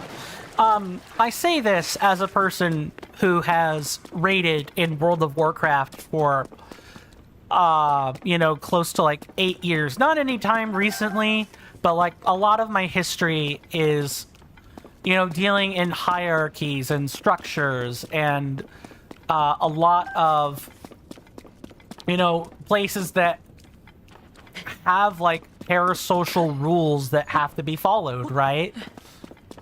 As someone who has both been a team lead for a raid group in World of Warcraft and someone who's been part of like a raid or a guild structure, I've been in some pretty formal ones. And people just take the people that go on to found these places or make these places for their people are really wholly believe in that structure. They do, which is awesome. It's just it can be hard for me to chuff it sometimes. Now, Eightfold Blade. I love that name. Rasby goes on to say, you just realized the hierarchical place like this is exactly the opposite of the tea house. There we are trying to purge and banish any form of hierarchy. Everyone's equal and acts of their own volition. It's more relaxed than you... The TCC is more relaxed than I'm making it out to be. Really, once you get past the surface rules, we're really just a bunch of people that, you know, have common interests, as well as varied and diverse interests. We're all looking to make friends. We're all looking to talk to each other, whether that be through Jason or someone else. And I would sort of describe Jason as the glue. Maybe. And it's been around a long time. Or not, actually, I don't know how long it's been. At least a couple of years, though. Around, you know, I think it's probably been here at least as long as Super Mario Maker 2. I could be incorrect about that. Mr. Jason can definitely clean up the history on that if they feel inclined to do so. Mr. Jason says, to be fair, the TCC is not that different. The most important people are clients. The clients and the client rep staff. The management is all well and good, but the organization would break down immediately without the clients and the frontline staff. Exactly. Raspy says, so a utilitarian hierarchy? Maybe? I would have to, like, familiarize myself with the definition of a utilitarian hierarchy, but if corporate structuring is a utilitarian hierarchy, then yeah, perhaps. Mr. Jason goes on to say, I describe all levels of the staff as glue and the clients. Fair enough. Mr. Coin, and you're just an overpaid exec. The fat cat CEO, as some people would say. I could see that. Although at least the fat cat CEOs are actually bad people, whereas you're very much not a bad person. Raspy says you would also describe yourself as glue. You feel like you're more of an entrepreneur with software engineering skills rather than a software engineer with entrepreneurial skills. Oh, you just made that up. You meant hierarchy for usefulness. Oh, wordsmithing. Got it. And organization power, which TBH sounds good. Mr. Raspy has a friend on the board. I wasn't going to say anything, but yes, I am technically on the board as well. I have not gotten used to my position in the board. Yeah, which is why I don't elect to bring it up in the first place. Because, honestly, you know, I like talking about the TCC, and we do have a litany of good people I feel like saying that I'm part of the board of the TCC is not really helpful, or it makes it more imposing than it actually is. It's a perception thing more than anything else. Okay, we are done with that cave. Okay, I did go in the correct order. Good.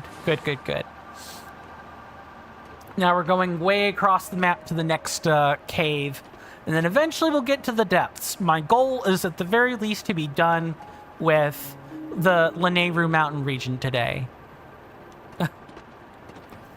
Rasby says it's impressive to see third person being referenced to both of the interlocutors. Yeah. If you're wanting to refer to yourself in the third person and you're wanting to not be personal about things, yeah, you kind of need to speak. You kind of need to speak in third person. Coin, cheer for your idea regardless of what it is. Take a random applause then. I don't know.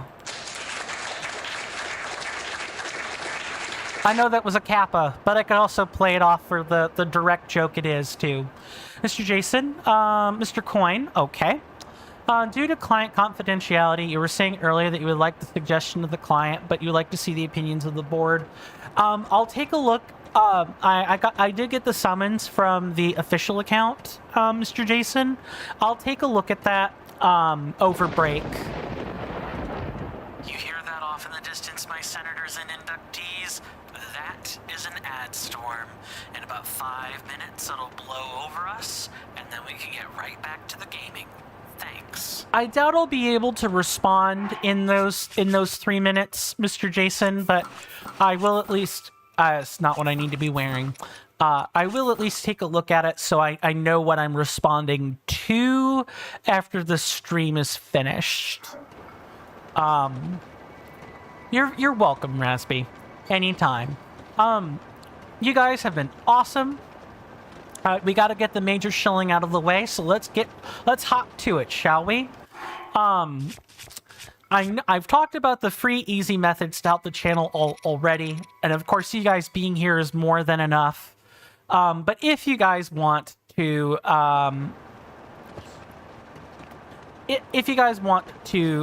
be financially generous, with your money, I'm of course very deeply appreciative of that. I have an appreciation placard I read at the start of every stream. That's one really tiny way in which I try to give back to you guys. I'm wanting to use up a large zonite charge is what it is.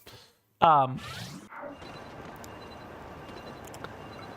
have plenty of avenues for people to be financially generous. If you're financially generous through Twitch, you get emotes and a bunch of other cool perks. If you're financially generous through Patreon or Coffee or anything else, I also have perks for those for that sort of thing. You guys can find out more. Underneath the video player is a Linktree link. For you guys on YouTube, in the description is a Linktree link. Feel free to click on any and all of the things, all of them. And absolutely feel free to join the Discord as well and ask questions. You can even DM me if you want. I'll go ahead and do that right here.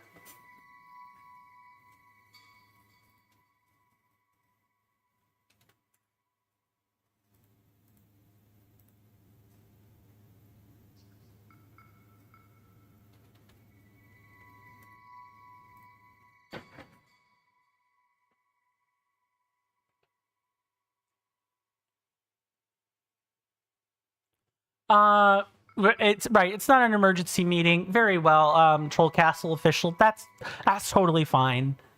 I assume I would have been told if it were an emergency meeting. So yeah, I'll look, but I'll probably be able to respond in more detail after it's after the stream is over. Outside of the really, outside of like suggesting an ad blocker for everybody, right? Like, go find one. It's easy enough to Google. That you can also Reddit for that sort of thing. really, I recommend Patreon or Coffee because you get most of the same benefits for $1 a month. It's you really only chuck more money at that than me if you're wanting to either collaborate, which is possible at the second tier, or if you just want to thank me, I guess you want to reward me for the content that I make. It's like an extra thank you. Then you would choose the top tier. And of course, I appreciate everyone's contributions more than anything. At the top of the hour, we take a commercial break. There will be a screen switch, and at the top left-hand corner of your screen will be a timer. When that timer goes down and hits 0, I'll be back at my desk, and we can pick up right where we left off. It'll go faster than you think, I promise. It's 3 minutes long. I definitely recommend getting up, stretching, taking a break, doing what have you, and it'll be over before you know it, I promise.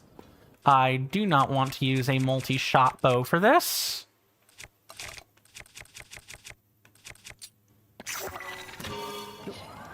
No, get off that, get off that. But I'm truly blessed that even though I've been doing this a long time and my community is small, I'm truly am blessed to have all of you guys to draw on for companionship or deep discussion, or I'm not pressing the right buttons. I'll see you guys after the break.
Sorry about that, guys. I'm back. I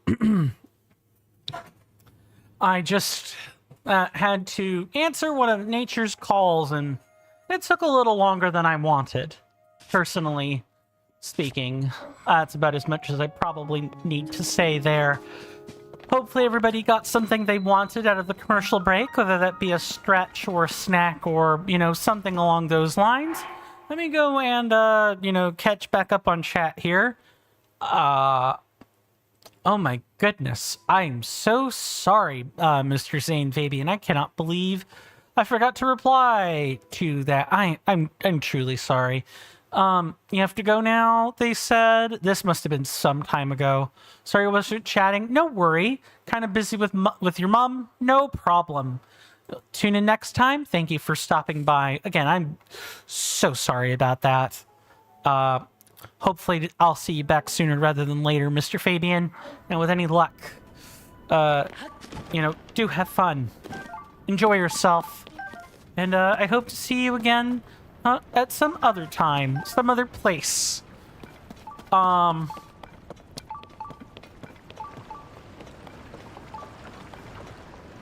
Okay, there's like drainage. It's like, you know what I could do is I could like cheat, right? They want us to like. Let's go take a look. Let's just come through here and see what it is exactly they want. Because I'm willing to bet we have the stamina now to just. Link!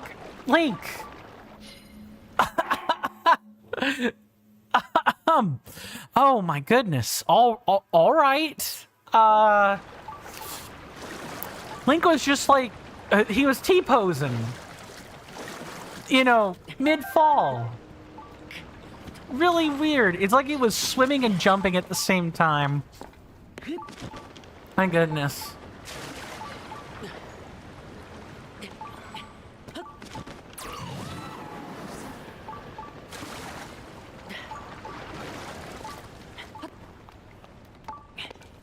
Well, that certainly didn't take long.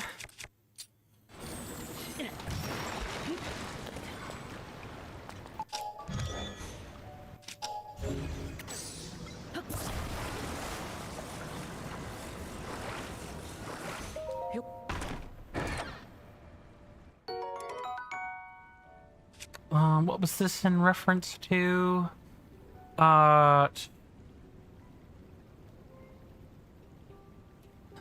Yeah, even if there's an imposter, you know, I wouldn't say that joke was like, or that bit of sarcasm was Among Us joke. No, that's fair. It's just the TCC official account is never going to respond in a capacity that isn't official. So if you're looking for mileage out of that, you probably aren't going to get it. Otherwise, you know, feel free to continue to say, that makes it even better. Fair enough. Fair enough.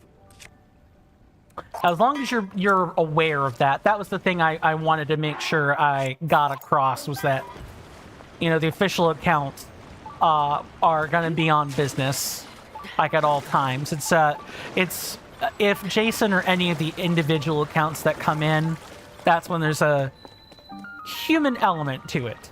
Or a more human element, I should say. Raspy goes on to say, you add it to your bucket list to make one of the non-Jason officials laugh, and have them acknowledge that. I mean, if they do acknowledge it, they'll likely pop on using a different account to do that. More than anything. Was that all this is? Just a swim through? What do they want us to do with this? Like, I see the cave. I think you were supposed to make some kind of raft and, like, go through this way. I think that's what the devs wanted here. But honestly, it was just so obtuse it wasn't even funny. Okay, that is a part of the Tarm cave ruins and not this other cave.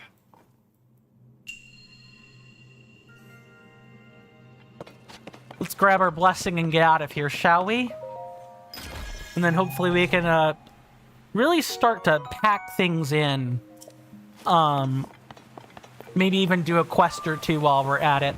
We do have to go back and actually take a snap of Lady Paya's house. There's specifically like a panel in there that we need for one of Simon's quests.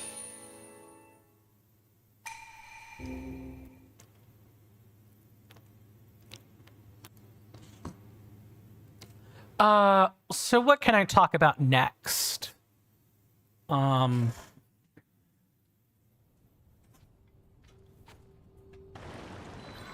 Also, I have the text in here open right now, but it's a lot to read through. So I'll definitely have to be responding to that one after the stream, guaranteed. Raspy says you wrote the ticket. It feels quite nervous to share one of the important things to you, but I suppose due to you being part of the TCC, I shall not speak about it. I'll reply in the official ticket, like in the place where that ticket is submitted. Don't worry about that.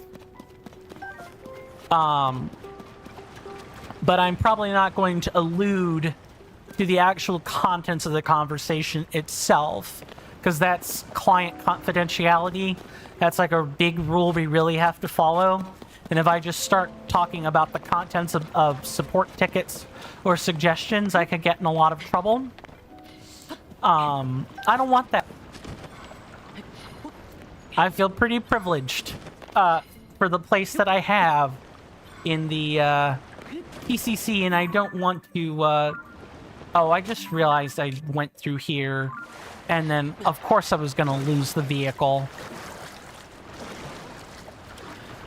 That's fine. We might as well stay here until we've gotten the bubble frog. We gotta go find this sucker, and it's gonna take quite the finagling to go get it as well. But yeah, the stuff in the TCC just has to stay confidential, unless, you know, like right now, the official comes in and says something else. One of the clients, more than welcome to discuss externally. Right. Yes, exactly. And I'm already kind of like teetering on the edge of that rule myself. So that's about as much as I want to say. Raspy says, I'm happy in both cases. They like it. It's great to have a case. They don't find... Ah! I have figured out where the bubble frog is. Cool. I was wondering how easy or difficult this was going to be. I think we found the spot where the bubble frog is. And if it's bubble, because the bubble frog is technically spelled with a U, like with the bubble gems, it is not correct. Oh, that was correct the first time. All right. There you are, Mr. Bubble Frog.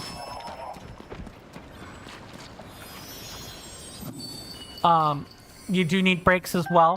Fair. Fair. Yeah, so ultimately what that whole conversation parses out to be is I can't really talk about it myself. Not, like, directly, more than anything. Mr. Jason, welcome back. By the way, cannot discuss the ticket, but you're genuinely very impressed with the stuff you wrote. Mm-hmm. Mm-hmm.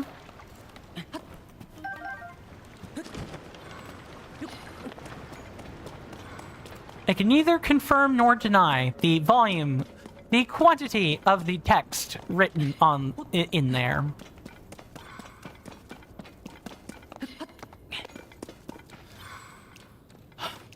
Yep, all right.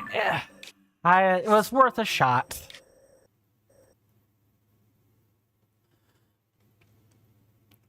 Hey there, bear type. Welcome on in. Good to see you, good sir. Hopefully you're doing well in both body and mind, and I hope you enjoy your stay. So it begins. Thank you for the check-in. Much appreciated. I do have that particular check-in in case Twitch is like, hey, these people are bots. The check-in ensures that, people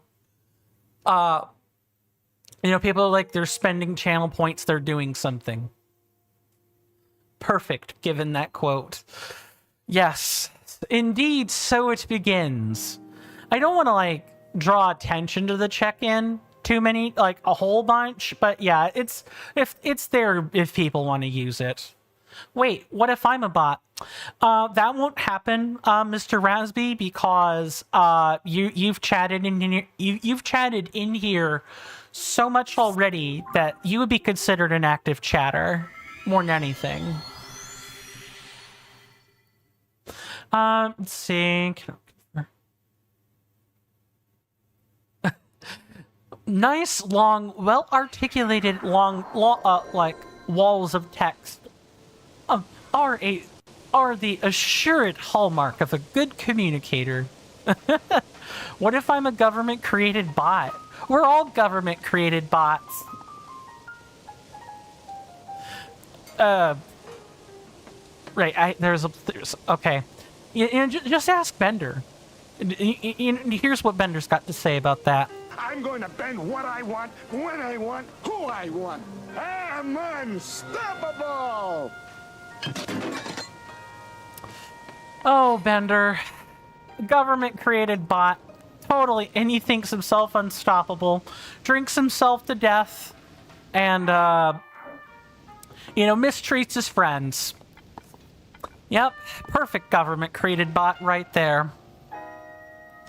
But you know what? At least the bots, quote-unquote, are better than the AI girlfriends and boyfriends that we've met along the way, right? Mr. Rasby says, that would explain the amount of achievements and perks. How do I even have time to get this much at 22? All fabricated. Surely not. But maybe so. Maybe the Matrix is more real than we thought it was.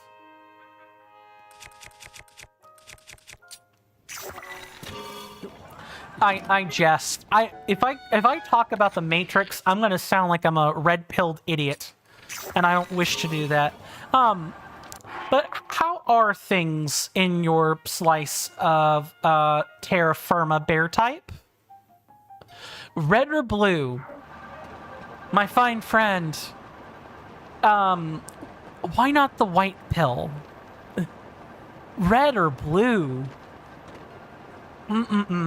The white pill. And specifically, take the coin pill. No. The Troll Castle pill. Can I talk about that? Maybe I can talk about this. I'm fairly familiar with the pilling, the basic pill ideologies. But why is everything a pill? Why have we decided to equate everything to a pill? Oh, do you hate women? Oh, you can take the red pill. Are you an incel? You can take the black pill. Or like thinking really hard about the fact that life is just such a travesty. The black pill. Do you hate men? Pink pill. My God, then you've got the orange, the green, the yellow, the white. You've got all kinds of, just all kinds of BS nonsense. Or yes, the Zelda pill. Oh, man. Oh, my goodness. These jokes write themselves. How do you know you didn't just spawn in 16 minutes ago at the intermission thing? Oh. I see that is the joke that we are, quipping about here. Yes. Am I the real coin? Or have I been a fake the whole time? Guess we'll never know about that, right? Make sure I've not missed any comments here.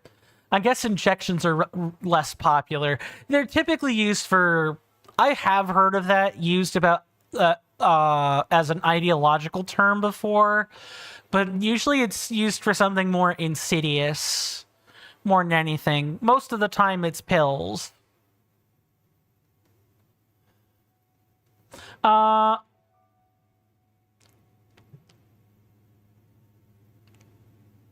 Let's see, genuinely impressive. Okay, this is mentioning someone, so yeah, I mean, if the founder thinks a lot of you, that's generally a good sign for like staff applications. Mr. Jason says, coin could be real. I could be fake, but at least the coin tint is quality. I mean, hey, you know what they say about money, right? I could be real or it could be counterfeit. I guess if I were fake, you could call me the counterfeited coin stamp. Hey? Money! Insert the Mr. Krabs meme here. To be honest, I think I was stretching for that particular one, though, so... Sure, Jan. That is a sure Jan moment from me, more than anything else.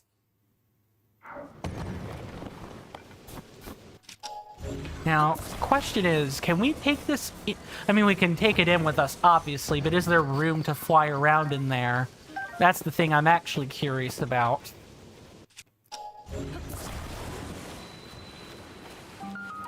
Maybe? Ooh. Misko's... One of Misko's clothes is in here. Okay.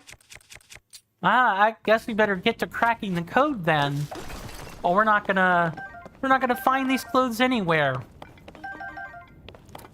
Oh. Oh, but it's cold. Well, but it's not that cold in here. Oh, I forgot. I totally forgot. This is like for anyone that just has not played this game all that much. When you're in caves, the temperature actually like increases substantially or cools down substantially. So if you're in a cave, you can absolutely take off your temperature regulating equipment in here if you wanted to do that. Which I think is really neat. It's a good way to get some shade or some cooling from the heat if you really wanted to. Beartype says, this is a big cave. You've been in here 2 days ago. Well, I mean, we're in it for the long haul, right?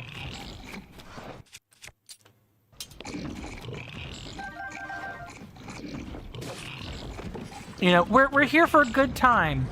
And deep cave systems are nothing if not the best time, right?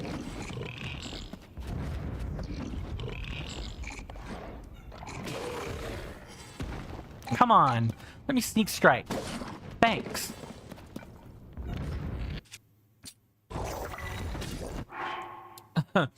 Thank you for the clip, Mr. Rasby. I can't look at that on stream because the stream will disintegrate if I try that, but I do thank you for making the clip. Much appreciated. I'll be sure to look at it later. Beartype says you got a lot of bomb shrooms. I got like maybe 15. You know, that's the result of grinding like multiple times. You just end up with a lot of materials, especially, bomb flowers. Money 2025 coin. It's in the name. A coin. Exactly. See, even my name can be a running joke if it wants to be. it's big consequences. I'm being melodramatic. Like, the stream won't explode, right? But I have to, like, go find the clip, make a browser source, go make the browser source, put the browser source on stream, and then do the whole thing. If I were streaming on with the computer and not a console, right, I could do that more readily. But because I'm streaming using the console, I can't do that readily. It's just a quip of this. It's just a quirk of the system more than anything. Mr. Rasby says, "What did the coin ask of the dollar?" Do I make sense to you? Sure, Jan. Money. Money. There's a, is it Stanford and Sons? I think it's Stanford and Sons, where like it's like the black dude who was the son of the more prominent black dude. Where he has like a particular way he says money. You see him on some So it begins. Thanks for the check-in, Mr. Rasby. I'm blanking. You see him on insurance commercials sometimes in the States, and he usually goes out of his way to say money in a very particular manner. Everyone really likes him. I forget his name, but I could never forget his face. If I see the face, I'll mention what it is. Let's see. Beartype says, "I'm always staying in 15. The number just doesn't move." Well, it's like you... it's like you, you know, you'll use a couple, you'll find a couple, you'll use a couple, you'll find a couple, and at some point you end up checking your total, and it turns out the number is the same number that you've had the whole time. Yeah, I totally get that.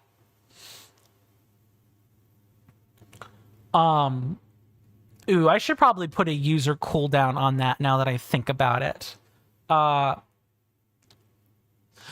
Maybe. I'll think about it. Let's see. This is in response to... Oh, this is...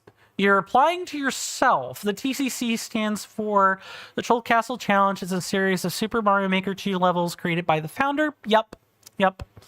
Clients are just what they are named. Clients are customers, really. The staff are there to assist with questions. Your clients are incredibly important to us. Our clients are incredibly important to us as an organization. Yep. I would agree with that. Beartype says, "When am I going to be upgraded to $1?" I don't know. Maybe the name change a temporary name change will come in when I get like YouTube partner or something. Which, you know, we're 118 out of 500, everybody. I really need people to keep, you know, sharing the channel with friends and family and coworkers. That'll really help out. And of course the watch hours, but people are protesting YouTube right now, so I really don't see that happening. Maybe. Hey there, Mr. Shiny. Welcome back in. If we go crypto, let's not. But yeah, that market is very much unstable. Bitcoin stamp. Oh, I think I would get in trouble for that, actually, Mr. Shiny, but... Stamp coin. Coin's own crypto, Rasby the player. I would be called a digital currency grifter so fast, it wouldn't be funny. Oh, it would be... people would be begging for my cancellation if I did that. So I'm going to stay far away from that. Plus... I hear it takes like $10,000 to equal 1 Bitcoin, maybe 100,000.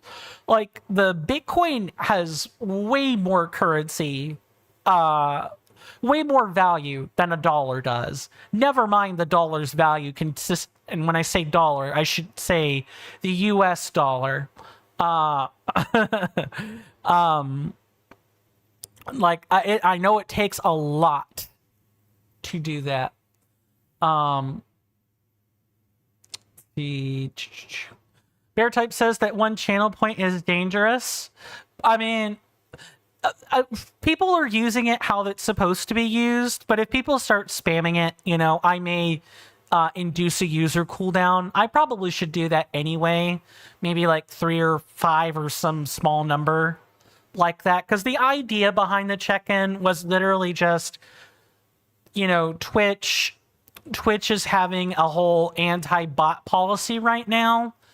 So if we want people to not be counted as bots, people need to use the check-in, right?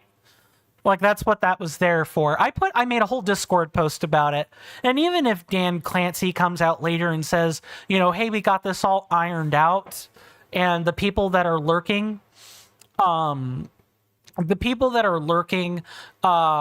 know, are not counted as bots, it's already too late. The damage has been done more than anything. And so because of that, there are going to be more check-ins than ever before. Let's see. Raspy goes on to say, right, I can't read this. No, I'm definitely not a Mario Maker person. I fiddled with that as a stream once and then never again. Definitely not. Bear Type says, dollar scam. I feel like we're word playing here. We're like word playing a bit too close to the sun, but I get the attempt. That was a nice attempt. Bear Type says NFT. Oh God, no, not NFT coin. Definitely not. Be standing for 20 minutes. Yeah, you know the whole crypto pump and dump thing. That's definitely what's going to happen as soon as a new crypto is made. Guaranteed. And then Mr. Shiny says, as for the YouTube style, demonetization stamp.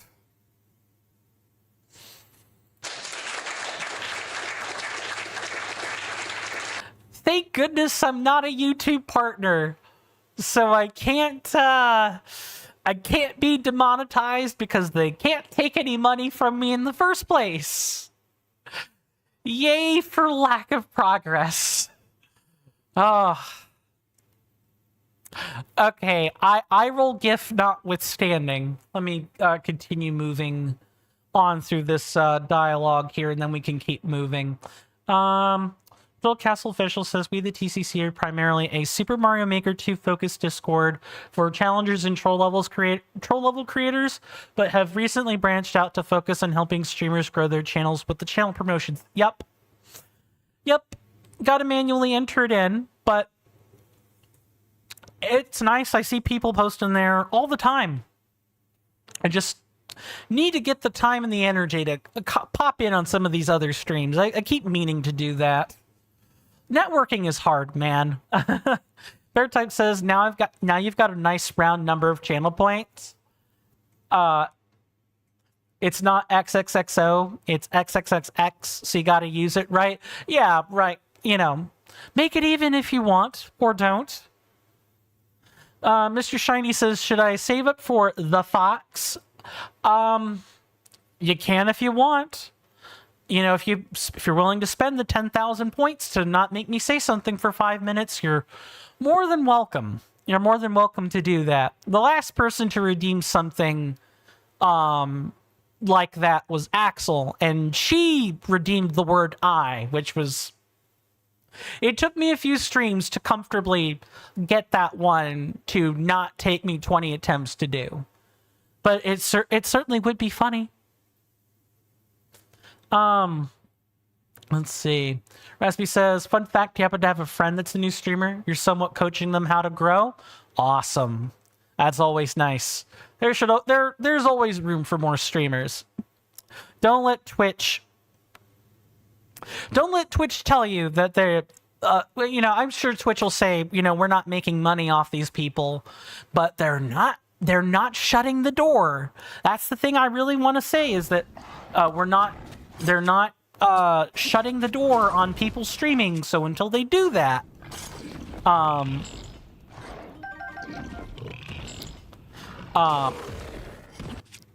until they shut the door, you might as well, you know, keep playing the game. Actually sneak.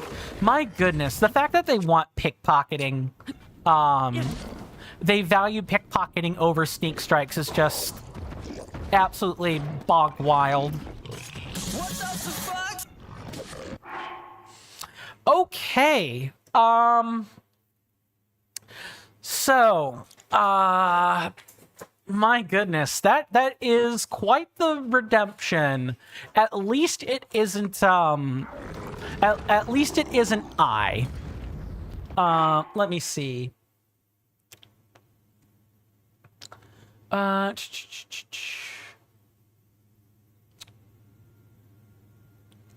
Bear Type asks, did I do the Hateno side quest? You're talking about the election, right? Yes, I did do that. It was it was a pretty nice resolution. Reed and Cece's people. I had to think about that for a split second. Reed and Cece's people, you know, we did the wet work, and Reed and Cece came to their senses and stopped bickering with one another. Bear Type says, I do not know if you want to save up for the Fox or the big in-game action. Big in-game action is much cheaper than what the Fox didn't say. What the Fox didn't say is like 10k points. Troll Castle official says, but of course, channel promotion ability is something that clients need to apply for via ticket. Yep. And Bear Type says, I'm still in the cave. Yup. Sure am. Okay. There are some of these I can't read. Some of these I can't read because they will literally have me violate the terms and conditions of the redemption. What did those people say? Those people didn't say anything. Mr. Shiny says, yeah, resolution is very unlikely in worldwide politics, which really stinks, right? What color are the Bokos? Oh, the Bokoblins are white and black. Raspy says, what do I think of people doing bad things? I mean, if those people are breaking the law, then those people should go to prison or jail. If those people are... if those people are doing more egregious things, then they should face... I just said it. Dang it! I was doing so good, and then I have to repeat that. Yuck. Okay, let me find the correct timer. Nope, it's this one. All right, try again.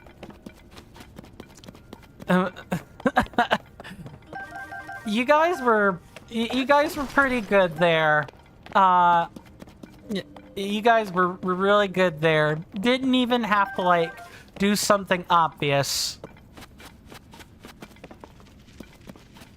Let's get to figuring out where Misko's treasure is, shall we? You know, that word is supposedly not that hard of a word to, you know, tap dance around, but my goodness, if you're not paying attention, a word like that can really sneak up on you, in the midst of talking. Bear Type says, will I do this challenge before or after Ganon?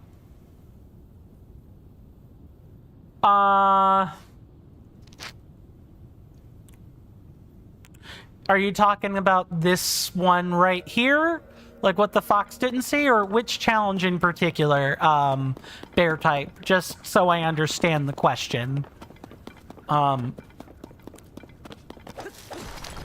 having to take a second and think. Complete it? Hopefully I'll complete this challenge, before, Ganon.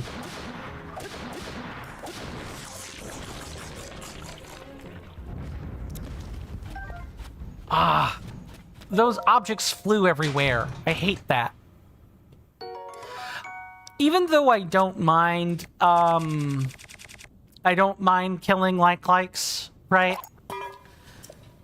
The likes do have a tendency to drop their goods every which way. Especially if the likes are dangling from the ceiling. Like a lot. Let me see. Raspy says, I've heard that things are kind of going bad in America. Yep. Wait, the timer winked out, though. I think the timer winked out. I think we're good. I need a noise for, I need an internal noise on when the timer stops. So I'm not thinking about that. I'm pretty sure that timer was gone. What? The timer went invisible when there was 1 minute left? Oh, I know what happened then. I know exactly what happened. It's that the, no, you're not insane. I have it keyed to an actual time. I have it keyed to an internal timer is what's going on. So let's start that again.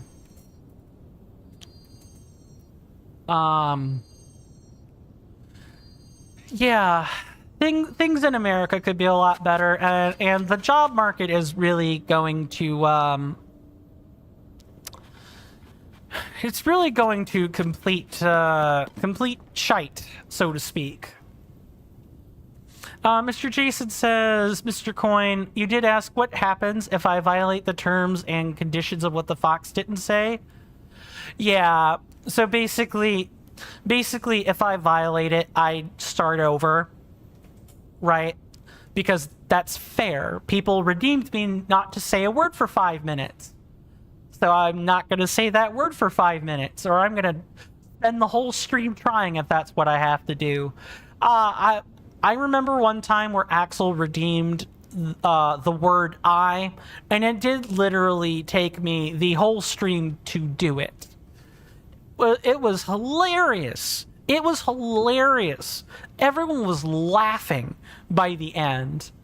Bear Type says, oh, this is where I got the bad shield from that you had for too long. You know, at least the wooden shields have a pretty pattern on them. Like, I know there are some people that have collected every wooden shield in the book. And those folks, have gone on to produce videos about it.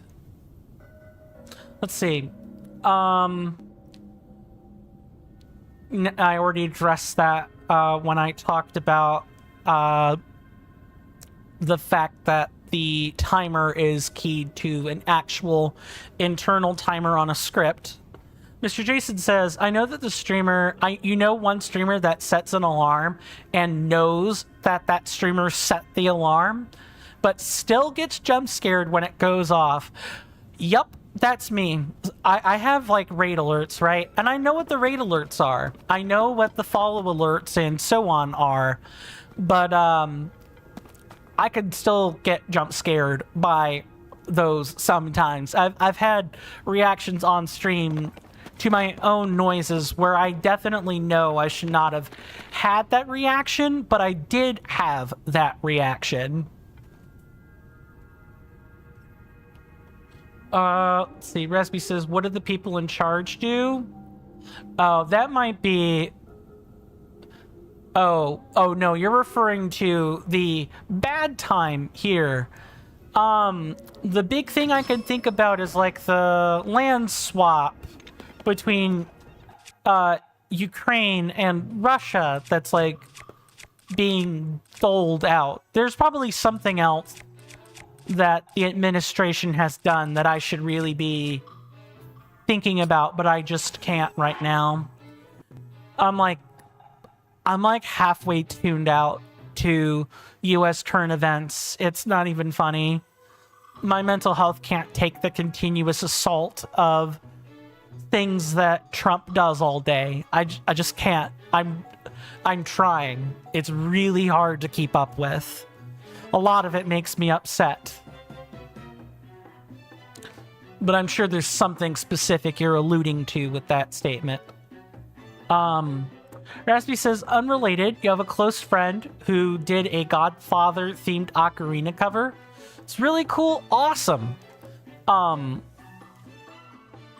close friend worked really hard on it. Awesome. Is there a YouTube video of that by chance? If not, no big deal. I was just curious. Mr. Jason says, and ironically, Mr. Coin, that's the TCC's other director? Ah, I see. Understood. Well, I mean, that's on the TCC staff board, so I can look at that later. Mr. Jason says, the one that gets jump scared? Mm-hmm. Mr. Shiny says, by the way, why do you think of tribute bands? Your take is that those bands are perfectly fine. Although it becomes a problem when they start referring to themselves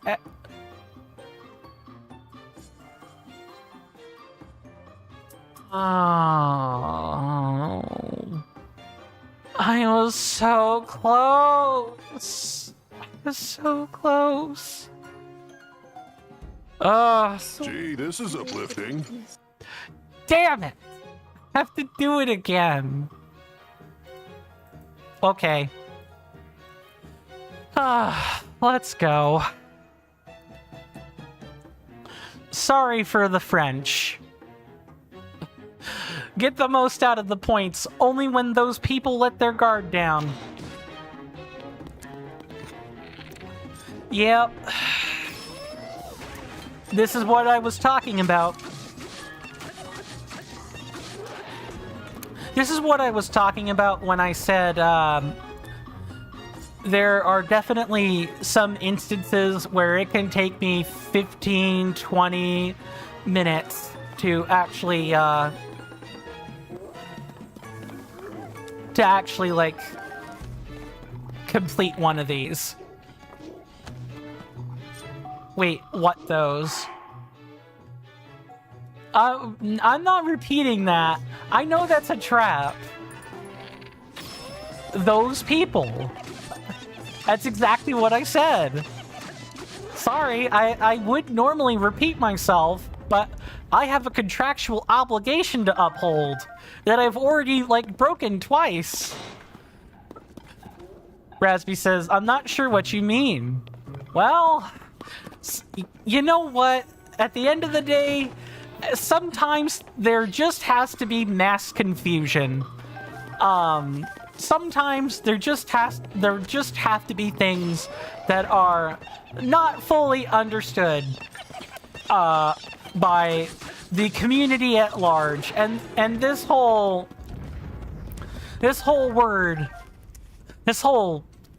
tense bit of communication is part of it.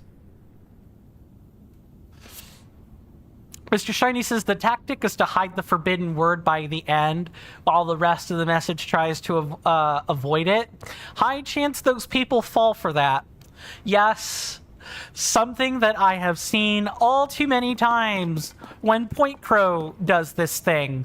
Point Crow is who I took this particular redemption from as inspiration. When Point Crow has people redeem these things, it's pretty funny.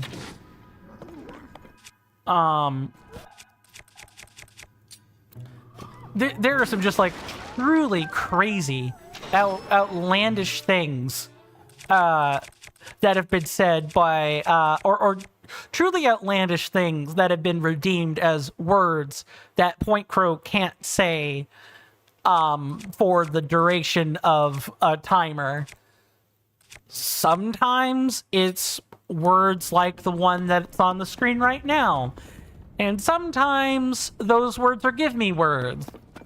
Like, we know nobody in hell is going to say the particular word that is up on the screen at that precise moment. Just use a send coin.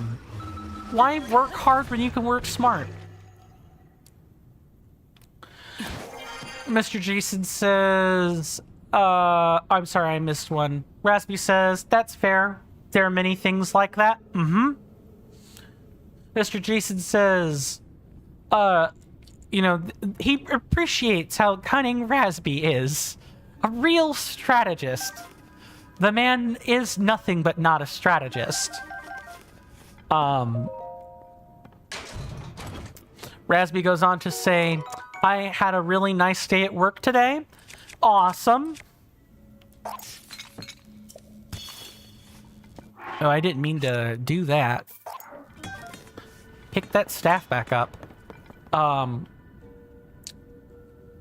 That's awesome. Were people at work nice to you? Did you just get a lot done?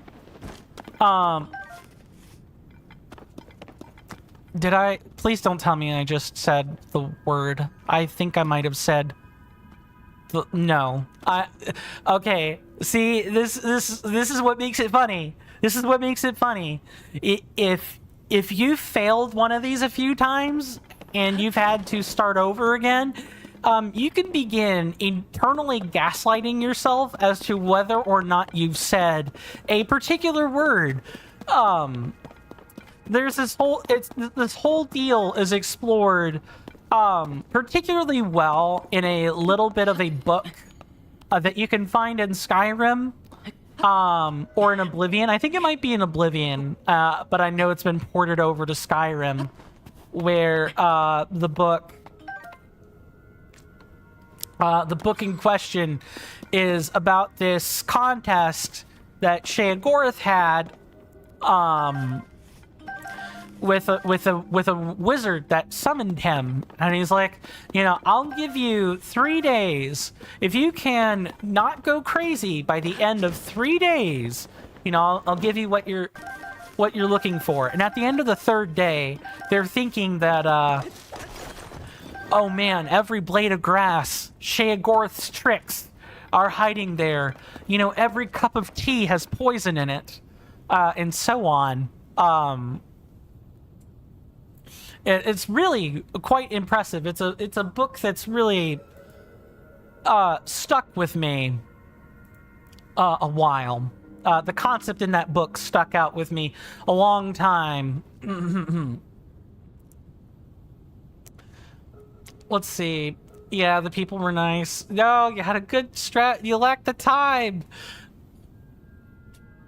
There's always next time, Raz. There is always next time. Someone else can spend the 10,000 points to redeem a different word. Sir Rasby says, I was expecting Jason Shine or Bear type to write some stuff, and you were supposed to take, what is this, what am I, a raid boss? What? I'm sorry, what? I'm not a raid boss.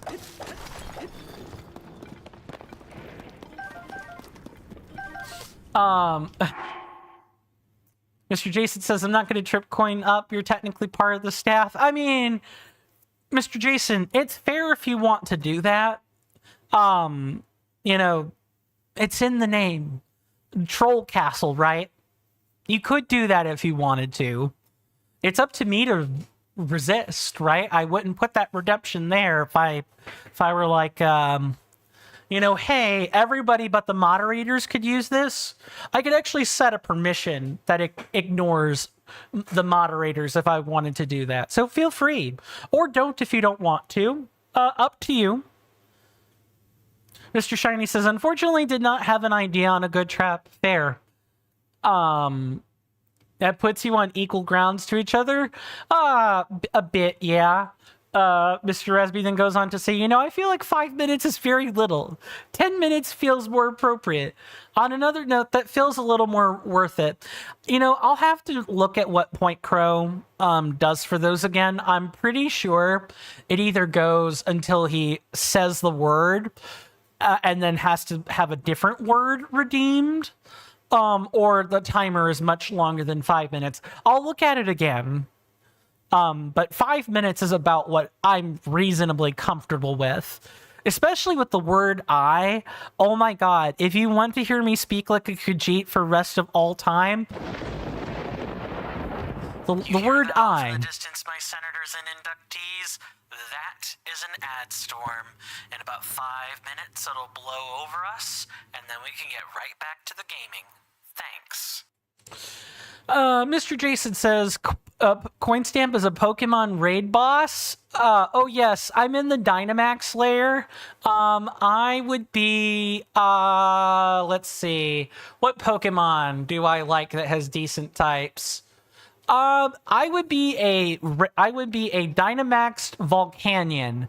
That's what I would be. Water and fire, where I have very few weaknesses. That's what I would be. That's what I would want to be anyway. Mr. Resby says, I also used to be part of Coinstaff. You did. You did. Long time ago. Man, that is old, that is ancient history. Mr. Jason says, we're pretty much on equal grounds, although your hierarchy is understandably a whole lot more fleshed out. It is.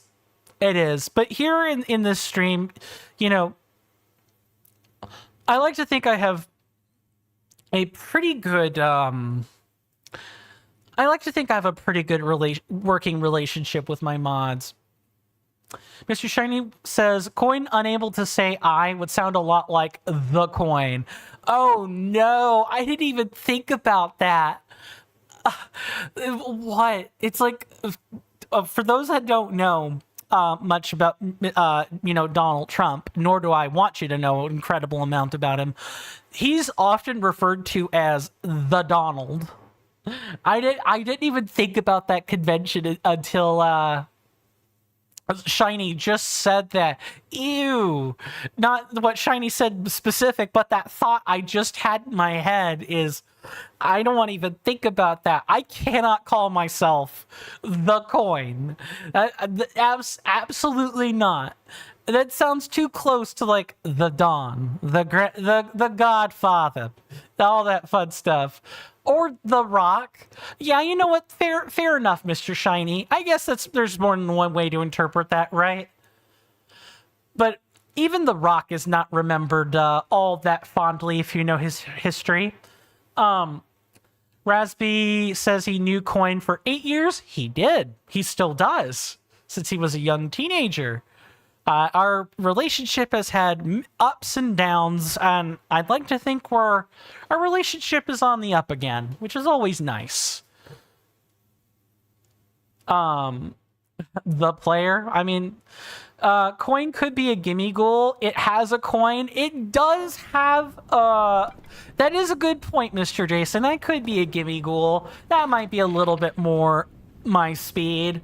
A steel and ghost type? Awesome. Specifically the gimme ghoul though, and not the like long golden spaghetti monster that comes afterwards. Mr. Shiny says, especially his acting art. Oh god. Yeah, The Apprentice. Well, let's not talk about it.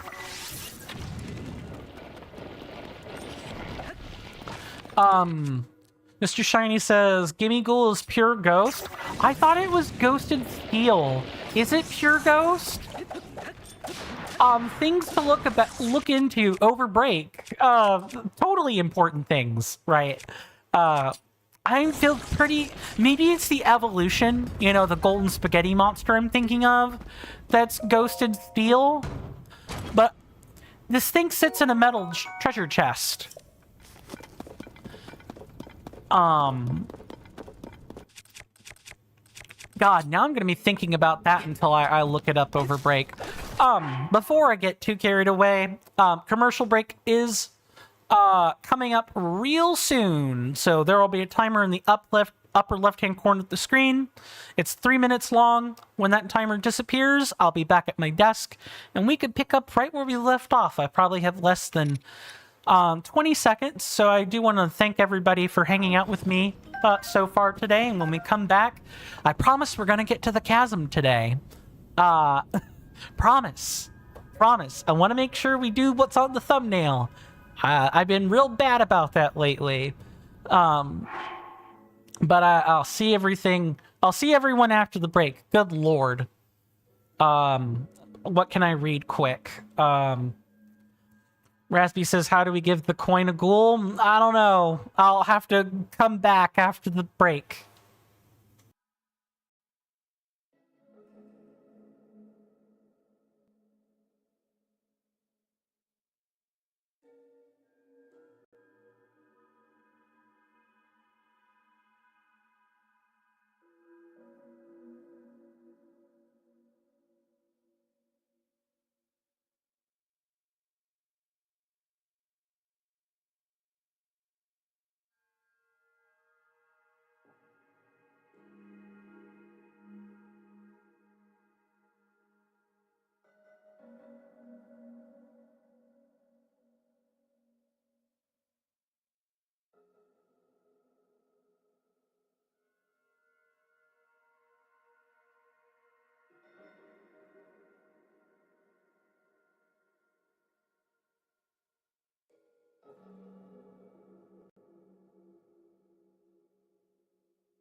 Sorry about that, folks. I am back. Hopefully we all got something we wanted out of the commercial break. Let me make sure I've caught up on messages here. Let's see. How would you give me a ghoul? I'd have to play Pokemon Scarlet or Violet, which granted, I do have Pokemon Scarlet. I could stream that. But of course, it's not really one of the options we're voting on at the moment. But it's always something I've kept in mind. Like, I could very much pull out the 2 Pokemon games I have on Switch and stream that, both Scarlet and Violet. Okay, I don't have both Scarlet and Violet, but both Scarlet and Shield. I think I have Sword. I'd have to go back and look again, but I'm a bit of a Pokemon enthusiast. I haven't played every Pokemon game known to man. I've had a long history of it, but there are definitely some I've not kept up with. I'm moreover a fan game enthusiast these days. A lot of fake mons, things like that. Mr. Shiny says it becomes Steel Ghost upon evolving into Goldingo. I got caught up in the news or watching news, so I completely forgot to look at that. My apologies. Did you mention that you're a huge Pokemon nerd? You did say that when you were talking about hyperfixations earlier, Mr. Shiny, so I got that impression. Mr. Jason says, I know one thing though, Mr. Coin, but the time you finish the stream, it'll be long after TCC time is finished. Isn't it basically already past TCC time now? Or pretty close to the end of TCC time? It's like, what? It's got to be like 9 or 10 where you're at, right? I'm starting to like keep up with the differences in time intervals. I'm not that good at it yet. Mr. Shiny says, I would say Pokemon Scarlet after TOTK will be quite the polar experience. Yeah, I get the feeling that might not... going from a game that runs well to a game that runs... Yeah, Pokemon Scarlet is certainly an experience. And I wouldn't be even running the Nintendo Switch 2 version. If you guys want to see the Nintendo Switch 2 version, you guys should check out Hero Voltsy. Hero Voltsy is a popular YouTube channel that I know has been doing lots of Pokemon fan playthroughs for a while, and I know he was like streaming Pokemon Scarlet or Violet at some point, if I remember correctly. Don't quote me on Link. Okay. Oh, right. Quickly get a bow. What am I doing? We've spent a long time in this cave and I've not found the clothes yet. We need to find that. Rasby says 50% off. From runs well to run? Yeah, that's a 50% downgrade. Absolutely not. No thanks. But I know people like the game, and the game isn't that bad. It just struggles to chuff it. Hey, 50% off is 50% off. You didn't say it was a 50% discount. Fair enough. Mr. Shiny, oh, nope, that is strictly at, Mr. Jason, okay. Yeah, we see the little, spears hanging out. We just need to... Oh, we need to take a picture of one of these. Good. Okay, I'm gonna call a little bit of BS on that one game. There's no way I was in range of that. I was like right on the edge of the explosion. There's no way I should have gotten frozen for that. I guess what we've discovered then is that the hitbox of the ice explosion is just a little bit it's just a little bit bigger than what the visual indicates. I've experienced this at World of Warcraft before, where like some raid mechanics were very difficult to dodge because of the fact that the hitbox for like something bad just was not indicated by the graphic. You even with the ground marker, which happened later on. I want to say Dragonflight is when the ground markers started happening. Even with those, sometimes the hitbox is still just not fully accurate. Oh, Mr. Shiny says, that Choo-Choo really wanted to give you a cold, farewell.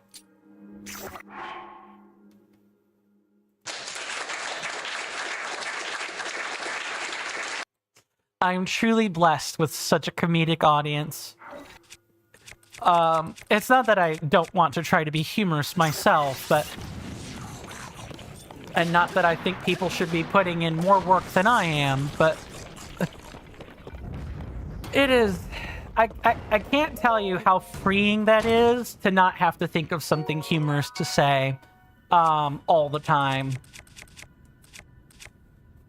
And it feels like I can focus a little more on being the authentic listener and, delver of deep topics like horrid things going on in the US or the random bit of science that we get to discuss from time to time. I'm wanting to get rid of that because we already have that. Okay. I guess what I need to know is I don't see I guess we need to find if there's a hole in the wall or something. Although I'm pretty sure... Yeah, this is like going the right way already. It's weird. Mr. Shiny says, dang it, tablet in my fingers. Ah, yes, the tablet. I want one of those. It would make my artwork. It's not like I make art for a living or anything, but I could actually really draw something as opposed to attempting to maybe half draw something. And using like the assist tools to help me with it. The line tool, the curve tool, and so on. I could actually have like pressure sensitivity with the brushes. I can't tell you the number of times where I've bumped into a tutorial that is supposed to have I just can't tell you the number of times I've bumped into a tutorial that has, weighting or pressure recommendations, and I just can't use it. I can't follow them. I can, make a facsimile of it. I can, change the weighting on a brush in Krita, right?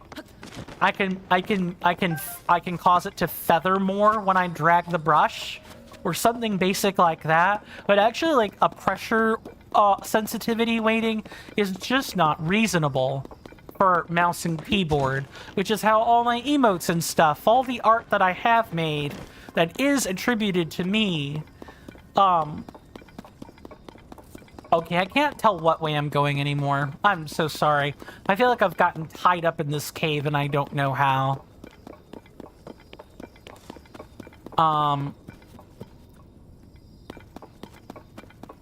I definitely feel like I'm not going the correct direction. I'm just trying to, look around in any way I can. This is, on the way out, right? Wow, that is a huge cave. We were up here. And we're about to enter out here. That's a stupid huge cave.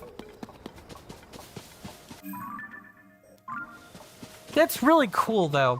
Mr. Jason says...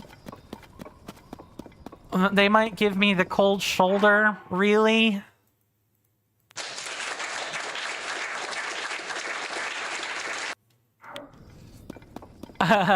Mr. Shiny goes on to say that experience would bring the chill down his spine.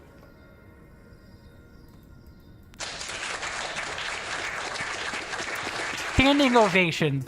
Standing ovations for such humor. Thank you two for spinning up the jokes. I really appreciate it. I could make a list of these.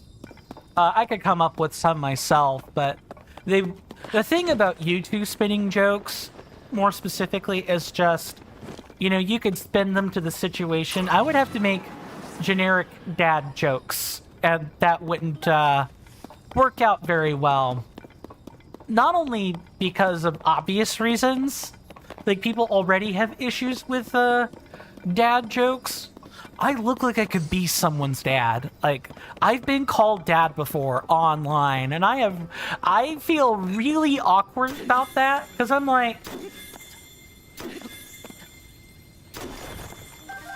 on the one hand, I'm 33, right? So I'm definitely old enough to be someone's quote-unquote dad.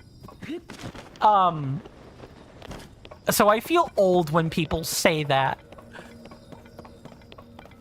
It just, I say on the one hand, like there was something on the other hand. The other hand is just completely empty. It feels wrong. And never mind the people that, like, use the term in a more deviant, fashion. That just makes it awkward instead of anything else. Mr. Rasby says, wait, you're not a dad? I want to be. I wish I could be. I want children, but I can't actually have... I mean, I can't participate in the making of children, right? I don't have a relationship with a woman. Or heck, even if I had a relationship with a man, right? You know, there are ways to adopt kids. There's surrogacy options as well. Like all that stuff is possible, but I just don't have the appropriate nest egg to share for children. Having children is really expensive. I don't know what the going statistic is in other countries like Romania or, the United Kingdom or, Brazil or a few of these other places where I know I have an audience. But what I can say is, here in the US, just for raising a child to year one is like $37,800. And that's like an old statistic. Never mind what it is now, thanks to inflation or, famine and, the resource wars. Never mind. Never mind the rest. Mr. Jason says, average cost delivering a baby in the United States. I wasn't trying to pass time. I was trying to get something. I think it's gone away.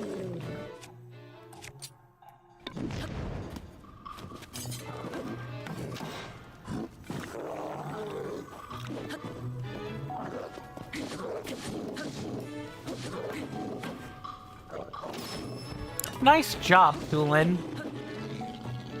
Excellent work. But, yeah, and I was the expensive baby. If I remember correctly.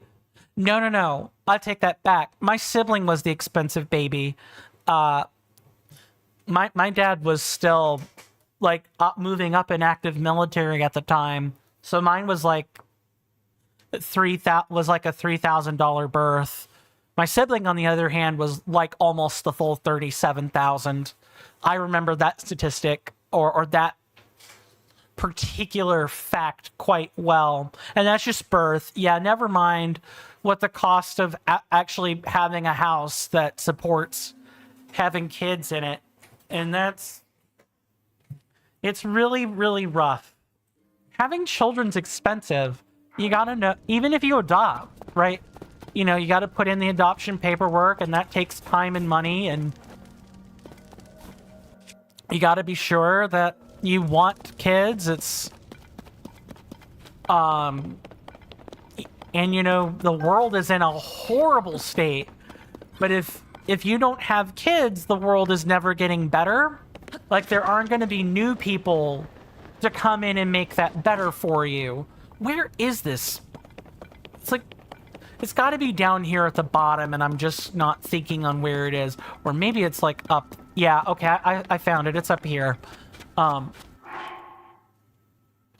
Shiny says, at this point, having a stable financial situation after 2 or more children sounds like the ultimate flex. It kind of is. But you know what? I'm happy. If they want to flex that, I'm more than happy for a happy couple to say, we have 2 kids and we're financially just fine.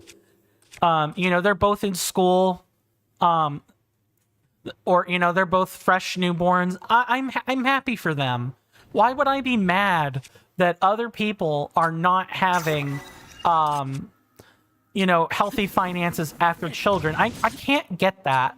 I can't get why people would be upset at that. I think that's ridiculous. and says more about the people getting upset than it does about, about the couple being financially well off after 2 kids. These leg wraps were favored by a warlike tribe from the Farron region long ago. They're adorned with traditional markings that bolster your fighting spirit to raise your attack power. And that takes care of the full set. We even have the,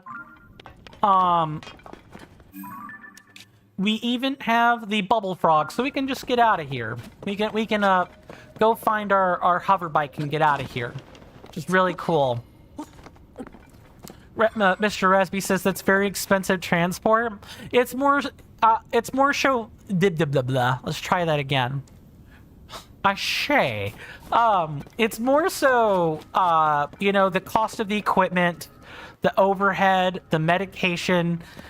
They often have to give expecting moms a lot of stuff to keep the pain from being overbearing. So I get why it's expensive. It's just way too expensive. That's a lot of money that fewer and fewer people here in the U.S. can just pony up and have. Mr. Rasby then goes on to say, I'm a young adult and am financially just fine. A flex given the economy and the country. Yeah, actually that in and of itself is also not, that is also beginning to be a flex, and I'm really, really concerned about this. Wait, WTF? Yeah, that figure that Jason quoted was not a joke. It really is. It really can be up to $37,800 or even more. Again, with inflation and everything. With all my savings, you probably couldn't pay for that. I would have had to have had a job similar to someone working at the CDC before Kennedy gutted it. I'd have to be in that kind of situation to pay for kids, or like 1 or more kids.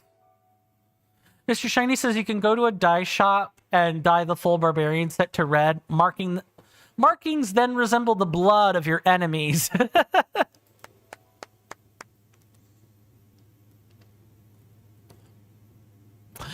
I'll say, Mr. Rasby says we're playing on hardcore with no respawns and no ascendant. Speaking of, I need to put on appropriate clothes.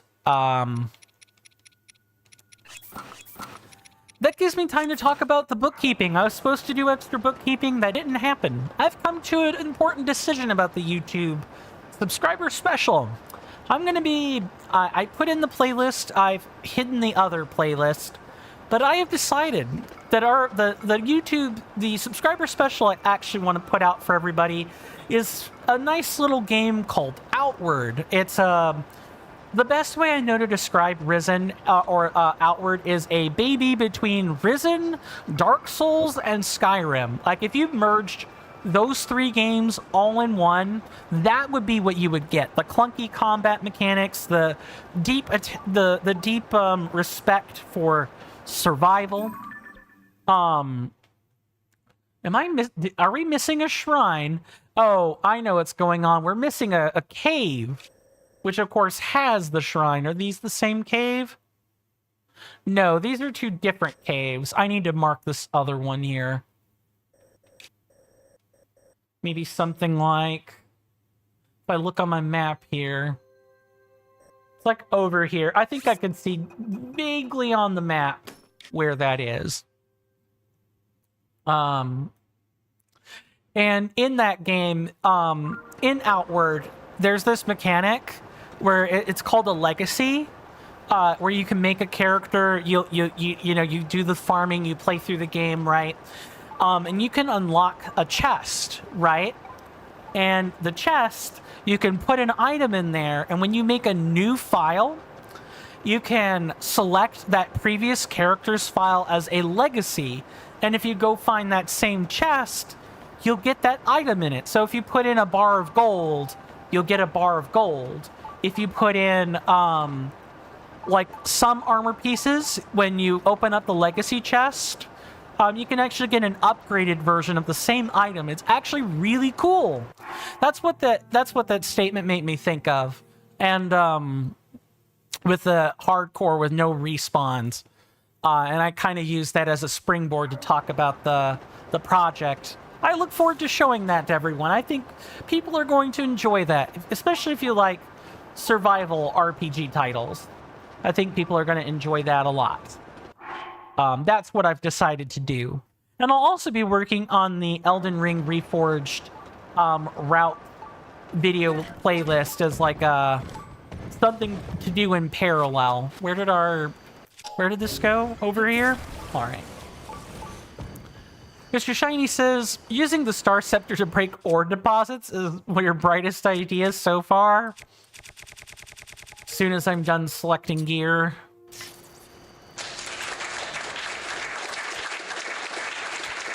I know it's very dumb on my part, but I'm just using the weapons I have. I don't want to like. I'm saving the iron ball hammer for like I'm saving that one for like crates and stuff.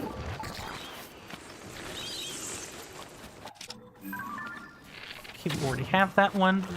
Careful. I think I might have stood in water or was just slightly outside of range. But yeah, with any luck, I think people will enjoy the Outward series as like a reboot of the subscriber special. I feel really bad about Amnesia. If you guys will recall, I said something about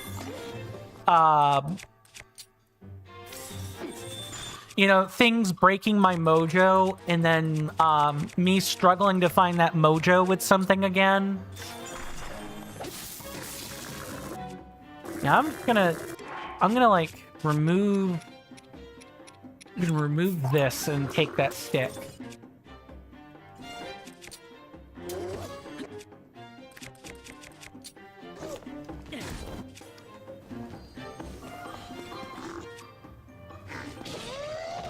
And now we're gonna switch because we're in the cave. The choo-choo explosion radius might be shocking to you sometimes.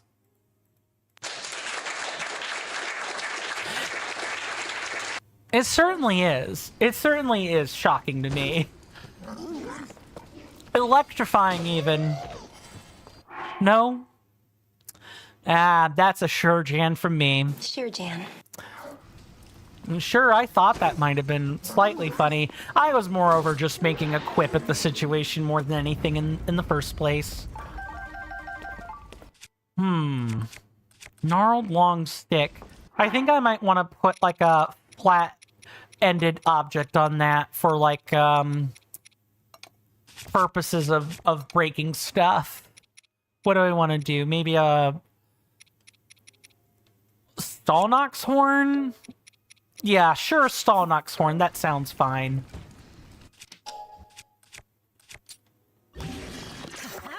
Better. Oh. A whole shrine.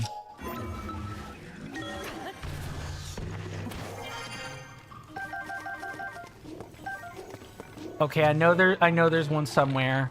There.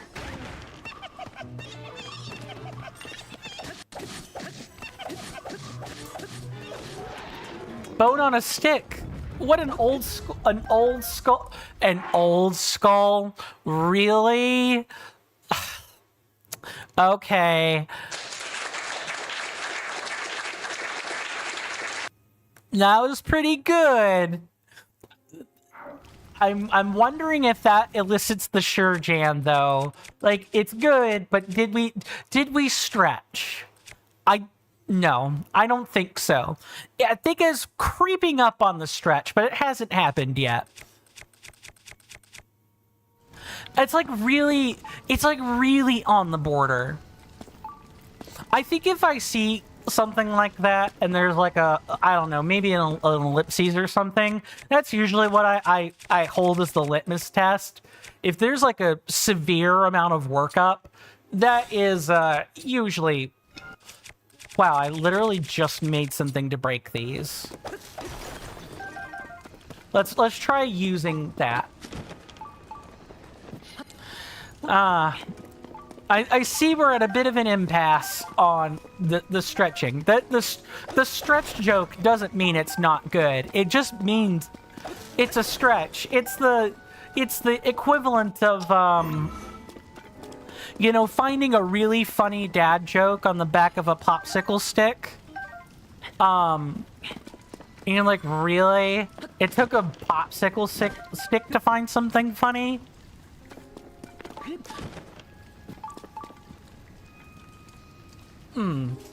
That surely sounded better in your mind, since English isn't your first language. Fair enough. Actually, now that you've said that, though, I'm really curious, Mr. Shiny. Since English isn't your first language, what is your mother tongue? You may have told me before, what that is, and I have just forgotten, but... It's always cool to meet, you know, people that could speak multiple languages. It's something I wish I could do. Okay, we gotta figure out what the heck is going on with this.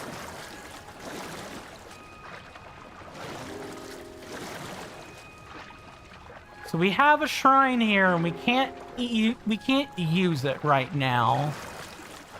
Polish. That's really cool.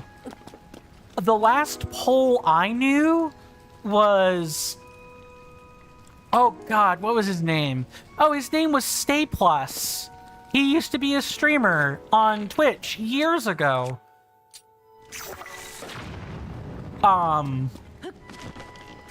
Yeah, I even like had the good fortune to network with him.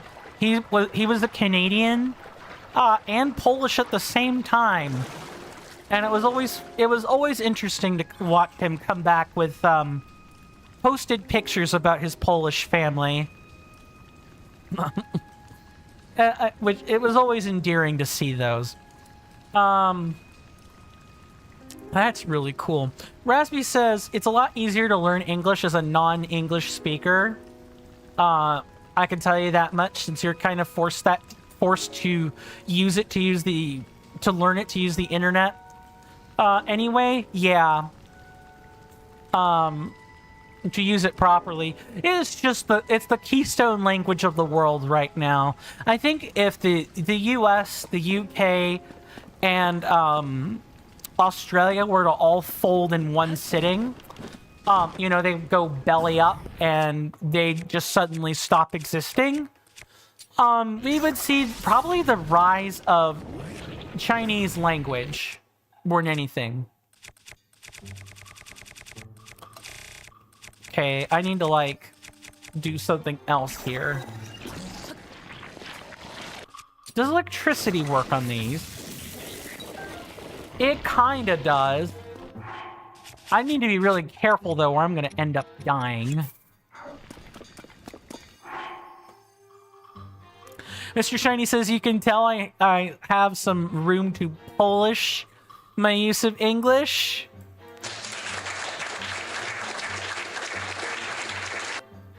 I'm really not trying to patronize when I say this, Mr. Shiny, but your use of English is better than mine sometimes. Like, I mean that. If you can keep up, and you're capable of, you know, really good wordplay, I can tell you that your English is way better than what some people have to work with. And that's really commendable. Not because, oh, you should know good English, but because you've taken a long enough time to polish it, and it really does show. Heck, I'm a native speaker, and I flub it up all the time. There we go. Got it.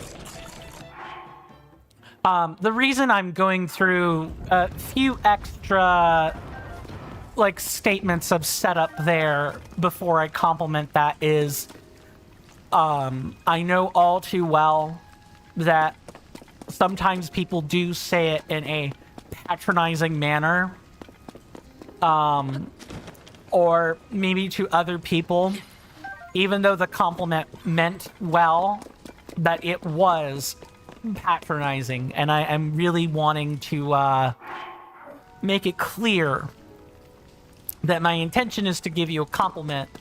It is not to give you the side eye for speaking English or whatever. However the modern HR Longhouse wants to put it, as Shiwan Head might say. Ah, that'll do it. But did I do that? Did I make an error here? I might have made an error. I don't know. Mr. Jason says you could use electricity, but you may have a shocked revelation. Okay, that one is a stretch. That one feels like a bit of a stretch. That one's getting the Shurjan. But that doesn't mean it was bad. It just means it got the Shurjan. That's all. Or shocking revelation. Yeah, I realized that after I read it. Raspy says, inspecting mirrors is a job you could easily see yourself doing. Oh, in what way?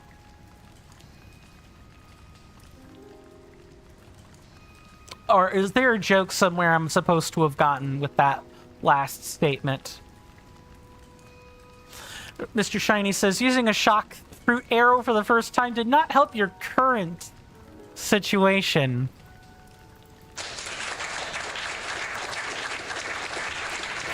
I tell you what, I say, okay, Foghorn Leghorn impression aside, I think if I get a few more spinsters, I could really,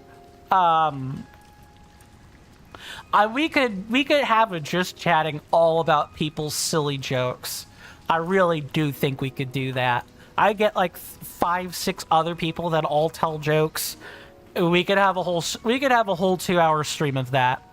I think people would really find that at least funny the first few times. Mr. Resby says, it's not bad, it's special. Exactly. It's the joke you find funny on the end of a popsicle stick. They're good jokes, but they will make you roll your eyes, at least a little bit. Mr. Shiny says, did you? I think your effort did not go down the drain this time.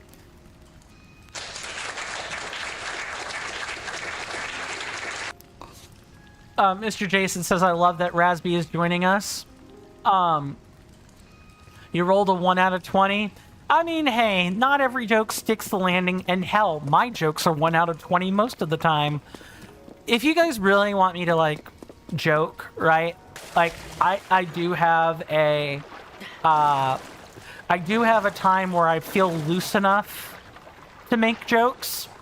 Cards Against Humanity. I know. I'm getting canceled for talking about the really crappy card game with stale, milk-aged jokes. But whenever I'm feeling really down, and I happen to be with my friends, I always ask if they'll bring over the Cards Against Humanity box, because that always makes me laugh.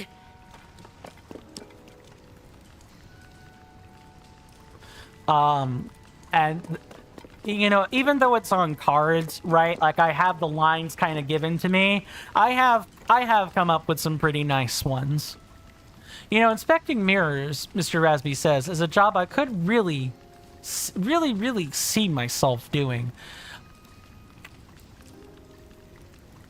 Looking at yourself? Yeah. And I could see the joke there. It's funny. I'll throw in some claps. Sorry, I think Mr. Jason is definitely finding it funnier than I'm finding it, and that it's not a bad joke. It's just, for whatever reason, I'm not sticking the landing. That's a skill issue, as the children like to say, as the young whippersnappers like to say. Yeah, that never happened before. It happens all the time. Where I'll definitely misread something that someone says as serious when they definitely meant it as a joke.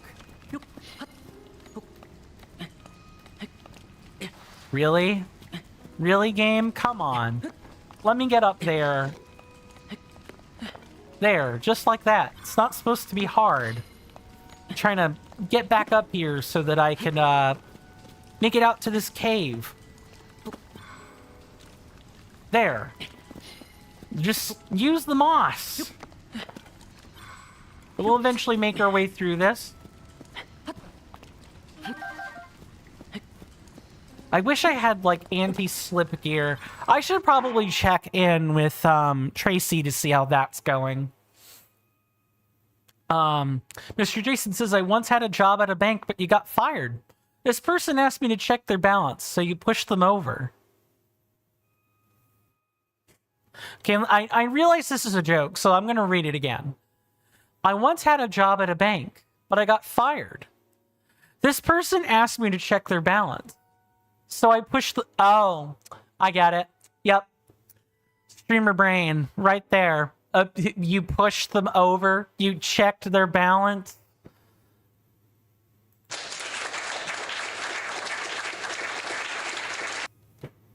Mr. Rasby says, "Yeah, what's the joke? It's just an unfortunate situation." See, it's the double entendre, right?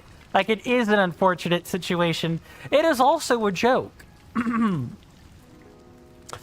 Mr. Shiny says, we have something similar to Cards Against Humanity here in Poland.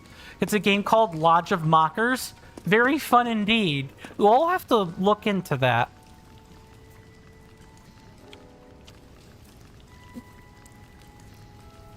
Mr. Resby says, I wanted to share a construction joke, but you're not sure. Let me guess. Is it the... Oh, but it's... I still need to finish building it. It's something like that. I've heard of that particular one before, where people are like, I wanted to share a construction joke, but it's still under people would say it's still under construction, so they like repeat the word, or they say, but it's in the process of being built, which is a totally fine joke. No, not that one. I'm still working on it.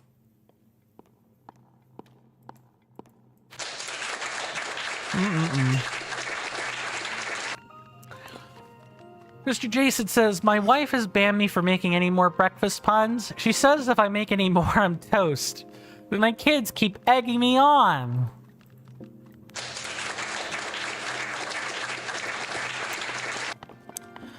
Now I'm gonna have a whole chat room full of these jokes. That's cool, though. Yeah, I really do appreciate the... You feel like the applause is getting a bit old? That's certainly fair. Maybe we can slow down the rate at which these jokes are being built for a hot minute?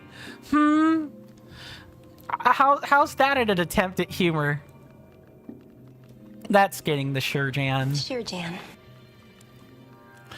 Oh, what are the... That was hilarious. I've got to lock in for a minute. My throat is starting to get a... Where's my drink anyway? Oh, give me 1 second, guys. I'm going to grab the glass out of my bedroom. I'll be right back.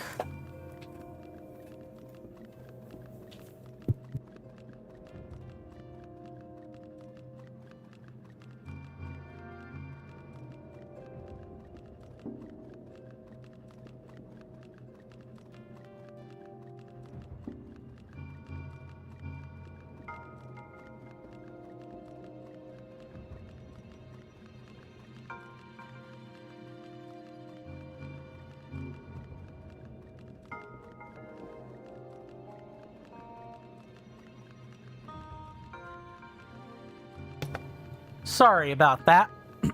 I'm back with with a few sips of refreshing beverage.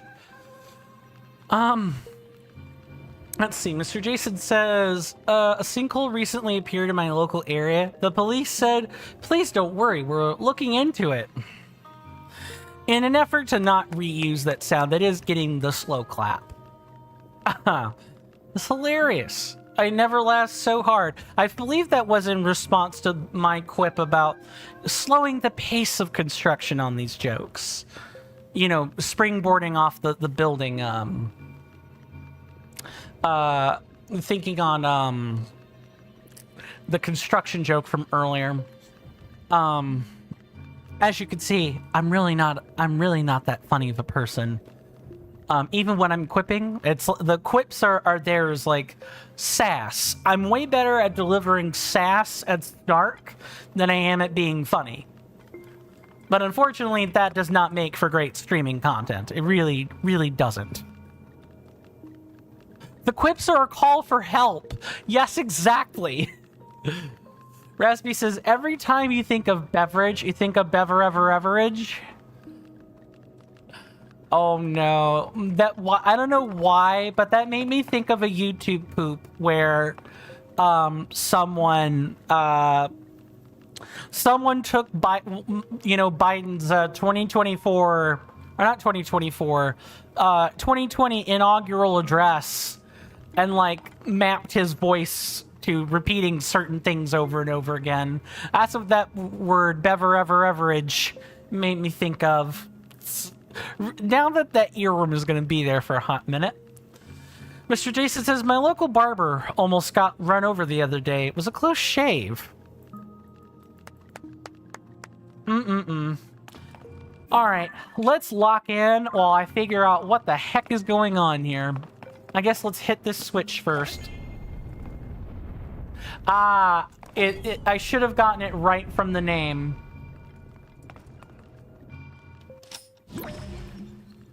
Retrace is a time puzzle. What? Oh, it's because of this. That I was waiting for a ball to show up. Okay, we gotta wait a little bit more. Right there.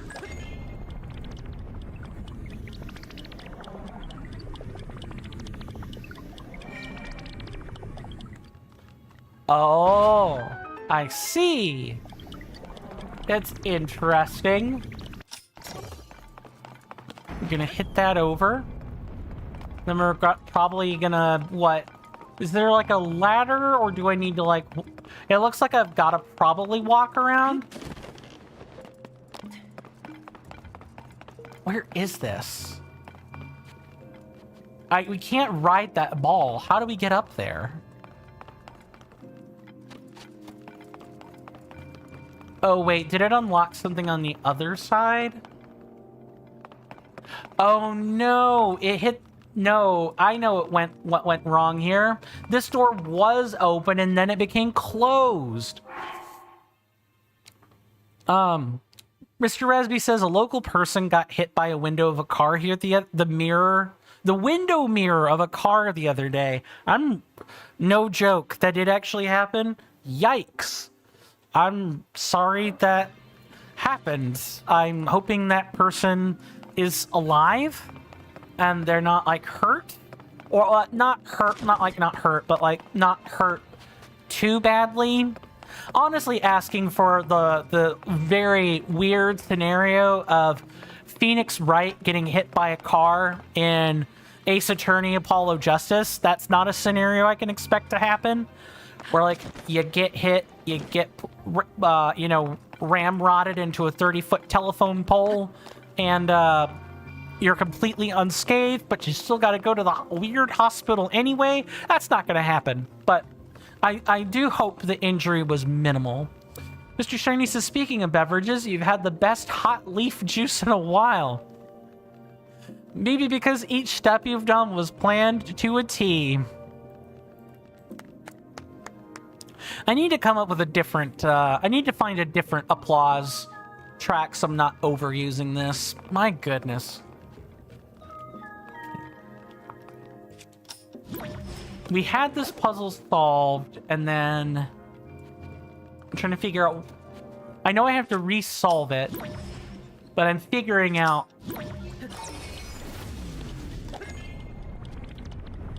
what I need to do here in order to make this work.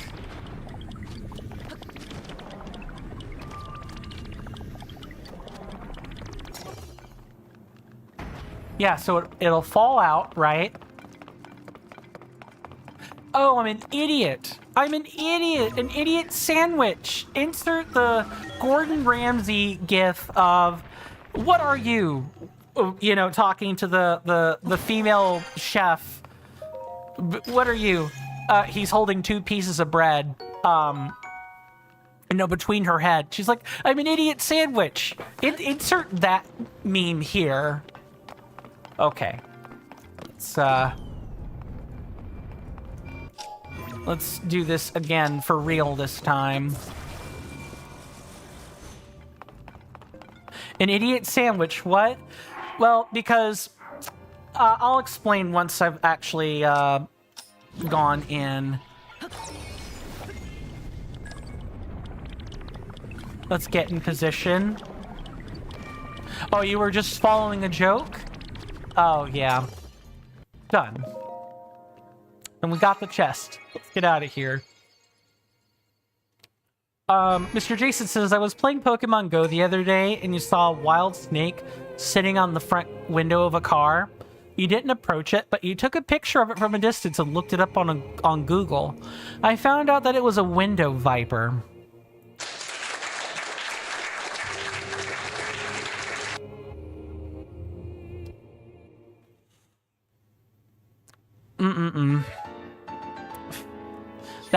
That was good. Took some setup, but it was good. Mr. Shiny says, okay, but seriously, a tea you've prepared was delicious. That's awesome. I have a cup of watered down cheerwine in front of me.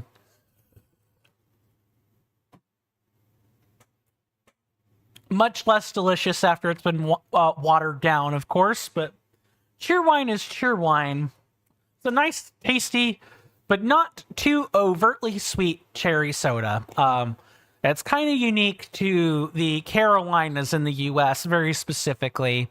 You really aren't going to find it anywhere else. It's kind of a local specialty.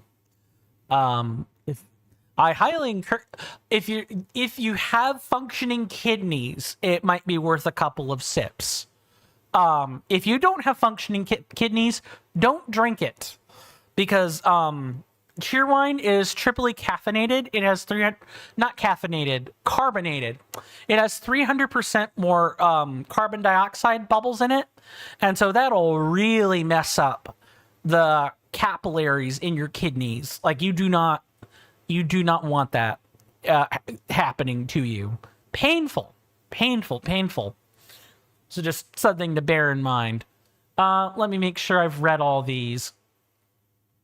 You heard the joke? Oh, so here was what I was saying earlier, Mr. Rasby, with the joke, so you don't have to piece it together. We were operating the puzzle before we got to the shrine, right? Or before we got to this room with the blessing in it. And on one side had a chute shooting out a ball. And on the other side was a receptacle for the ball and a chest with a ledge under it.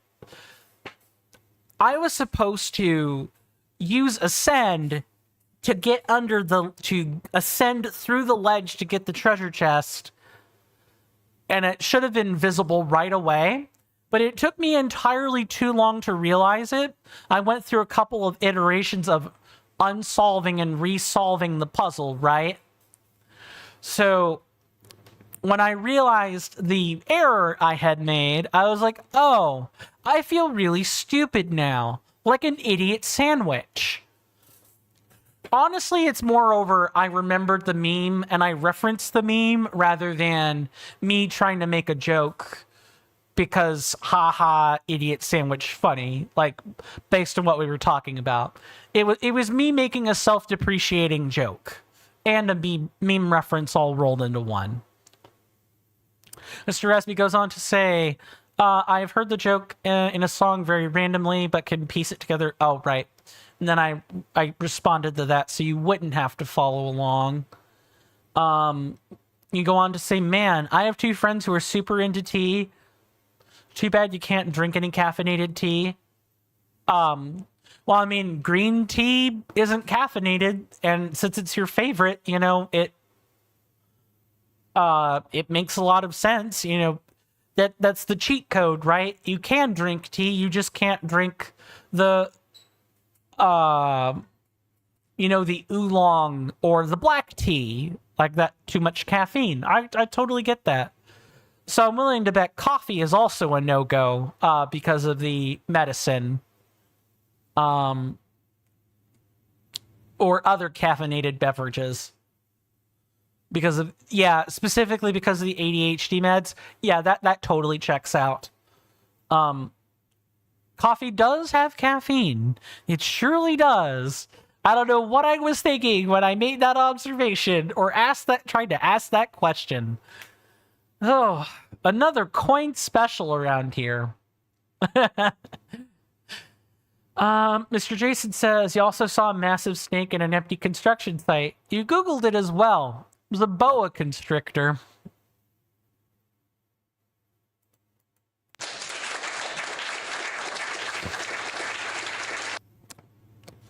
So speaking of jokes and, like, double entendres and stuff. Oh, Rasby says, green tea is half of a cup of coffee. Oh, so the caffeine is so low or so minimal that you can drink it without too much issue. Do you normally, I guess you would normally drink water then, right? You know, that just solves all the issues completely. Or like juice or something for feeling festive. Just curious, since, you know, having the meds. No, you can't drink it at all. You're allowed 0 caffeine. Okay, yeah. Just drink soda and water. Fair enough. And it has to be the caffeine-free soda, too.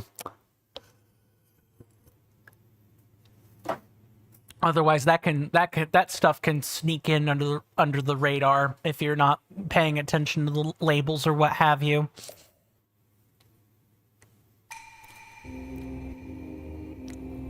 Mr. Shiny says, in my case, caffeine in small amounts calms you down. Interesting. Oh, I'd forgot that shuts off. Yeah, caffeine puts me to sleep. Maybe that's really an ADHD or an ADD thing.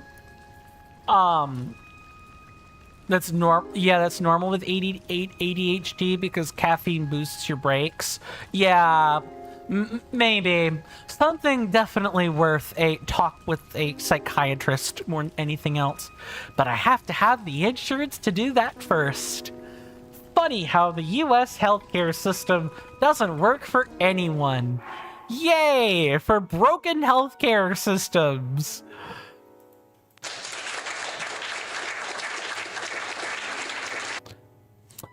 Honestly, it's against the law. That type of joke should be illegal. That should not be funny in any capacity. Recipe says meds are a permastimulant themselves. You're basically on you're on permanent coffee that functions a lot better than regular one. Right, makes sense. That's just how stimulants work in general, and medicine tends to be really potent. With coffee, you're getting like a mixed grab bag of things more than anything. Medicine is specifically concentrated to do the thing you want it to do. That's sort of the drawback, or can be a drawback at times. Okay, we gotta find out where the heck this bubble frog is, so we can get out of here. That's like the last thing holding us here.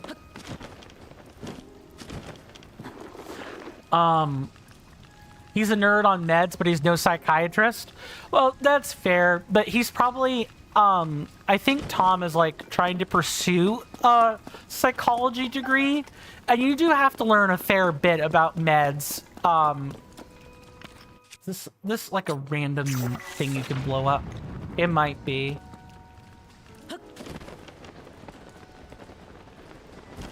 I really feel like I messed up here. And there's like a bubble frog here that I'm not sure about. But what was I saying? Right. There's like a lot of overlap between psychiatrists and psychologists, or there can be a lot of overlap. Especially if you're like training to do both or be both.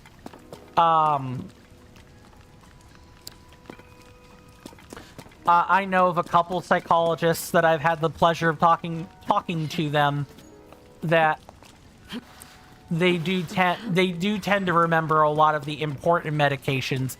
They never prescribe anything without, psychiatrist approval, but they can at least harbor a hunch over those things until they get like official diagnostic approval.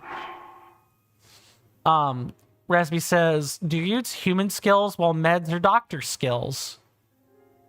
What? I'm missing the line with this last sentence here. I'm sure. Interesting. Yeah, Fog Brain, Streamer Brain is definitely in full force now, I would have to say. Mr. Shiny says, fun fact, you have your personal coffee and tea corner in your bedroom? I also have one. I haven't used that machine, though, in so long that it's not funny, though. I probably just need to clean it off, and it's perfectly functional. It sits right over there, behind my left shoulder. It would be behind the right-hand side of the camera. You guys can't really see it. If I want coffee, I can, and I know the machine is down or fritzy, I can whip out the old Keurig pot and make one. Oh, we're talking about psychology versus psychiatry. Okay, yeah.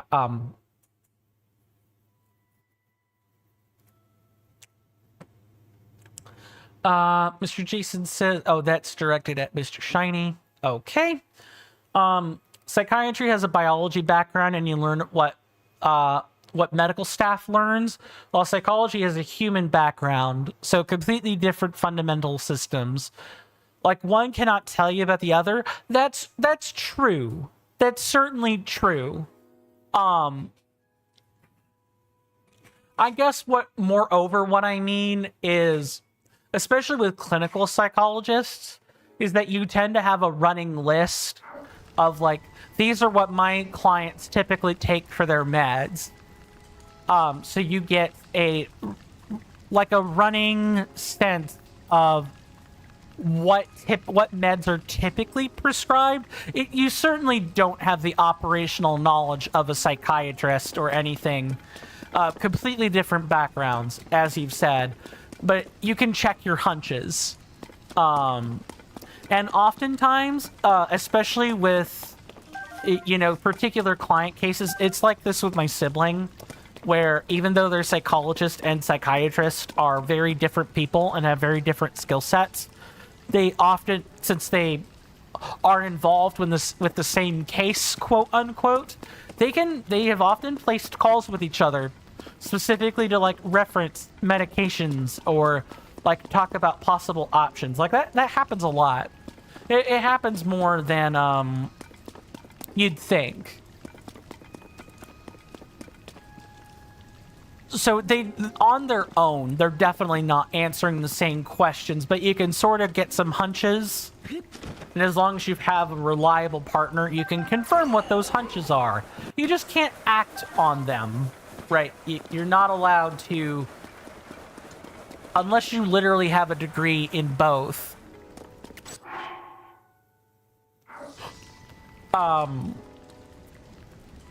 unless you have a degree in both psychiatry and psychology, you can't actually make recommendations in both. You can only check your hunches with the overlap. It has a lot to do with the core courses you take, or like the particular fields that are considered overlaps more than anything. Mr. Shiny says, on a different note, this combination of clothes looks fantastic on Link. I'm glad you think so. It's probably also because they're all dyed the same color. If I dye the climbing gear a different color, though, I do think it's not going to look nearly as good. Okay, where is this bubble frog? Am I, like, stupid or something? Hold on. I don't think there's any way you can, like, revert the state of this cave, though, right? Am I definitely feel like I'm, I feel like I'm having a miniature stroke right now. Obviously not, but... what on earth is going on? Oh, that... wait, what? What the heck happened? What just happened? What? Okay, I need to like go through the motions incredibly carefully. So we found the shrine. We had these holes.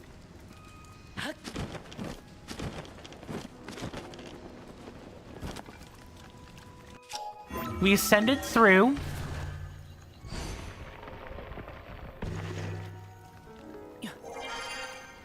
Oh, I know what happened. I know why I'm having conniptions. It's because I just never bothered to look back here. I got so stuck down there, I literally spent 10 minutes looking for something that wasn't even on this floor. Okay, figured it out. Figured it out. Thank goodness. Mr. Raspy says, you're really happy? Yesterday you finally got a real use case for Z3. Where it's actually better than any other alternative. What's Z3? If and you don't mind my asking, I just don't know what it is. I don't know what that acronym is. Okay, we can drop down. I'm getting to the thumbnail, gosh darn it. That's what's happening. We're getting to the thumbnail. We're gonna dive into the thumbnail. I'm gonna have to do this. I've gotten off track again. I've really got to stop doing that. This is the second stream in a row where that's happened, and that's pretty frustrating. Not pretty frustrating. I enjoyed the time, you know, we quipped around and joked and discussed things. I enjoyed that. But I definitely have to balance it with, I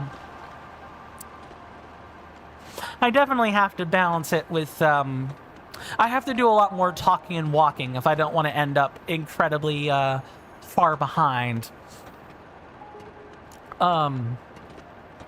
Raspy says, the quick recap, symbolic calculator, right? Symbolic and mathematical stuff.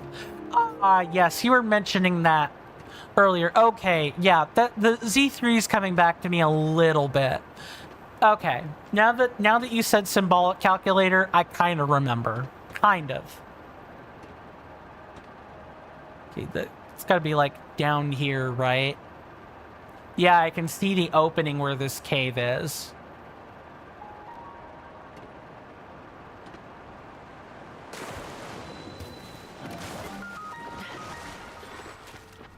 Map La Pointe. Is there anything special about this?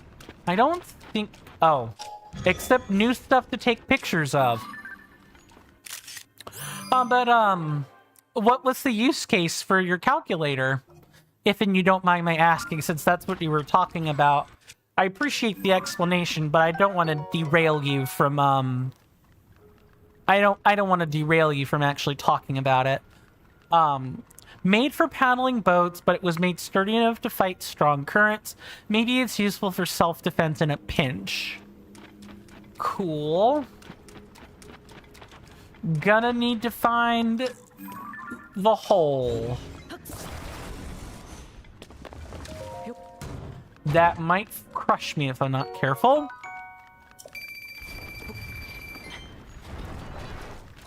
Are you serious? Yeah, I was really concerned I wasn't going to be able to get out of that. Note to self, don't,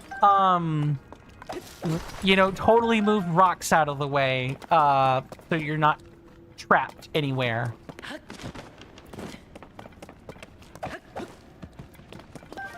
That is a waste of durability.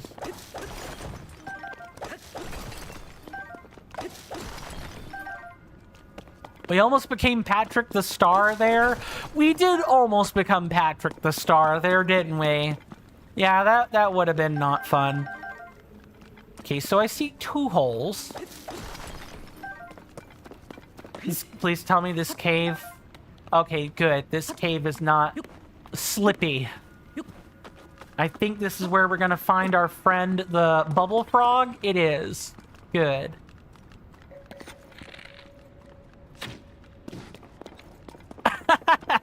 Sorry, the way that bubble frog fell was pretty funny. I don't know why I found it funny. I just did. Rasby said, was playing... Oh. I couldn't tell if that was a joke, Mr. Shiny. I'm pretty sure that was meant to be like a joke. I probably should have put a clap on that. Let me know if that was in fact just like a quip or something. We can go from there. I feel like I'm definitely... I feel like I'm definitely starting to run the limit on the wheels spinning through my brain. Mr. Rasby said, was playing Terra Firmacraft and had pieces of different sizes of units, 35, 25, 15, and 10. You have different kinds of ores, copper, bismuth, zinc, and so on. And you're trying to make a lot of ingots, 14 of them, to build an anvil. 100 units makes up an ingot. And you make an alloy by sticking to certain ranges. For bismuth, bronze, it's 20-30% zinc, 50 to 65% copper, and 10 to 20% bismuth. And some materials are a lot more precious than others. Copper is most precious. See, I would think that the bismuth would be more precious. Because it's like a rarer metal to find, but I guess in Minecraft, I guess with Minecraft mods, they're not so concerned about that. So you wrote code to use Z3, so the symbolic calculator, to maximize the amount of bismuth, bronze ingots, and maximize the usage of bigger pieces, because smaller pieces are way more precious because they're like glue, so you don't have leftovers. Ah, nice. No way to do that in regular Python without the symbolic calculator, and manually checking was really tedious because you have other recipes, and surprisingly, it actually freaking worked. That is awesome. That's getting us up an applause right there.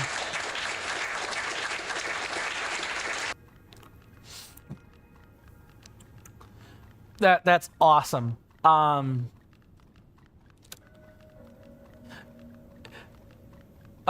Let's see. You can make 12 ingots with what you have so far. You need more zinc and you could do it. That's fantastic. How long did it take you to, get that running through the symbolic calculator? Did it take you like a couple of hours to do, or, not that the time is that important or anything, but I'm just curious. Mr. Shiny says, oh, hold on, let me go back. I missed one. Mr. Jason says there's something else special about this cave, Mr. Coin. I'll look around then. I'll make sure I leave no stone unturned, as it were. Mr. Shiny says that Bubble Frog was probably wondering about the weird sound of your bow. Then it struck them.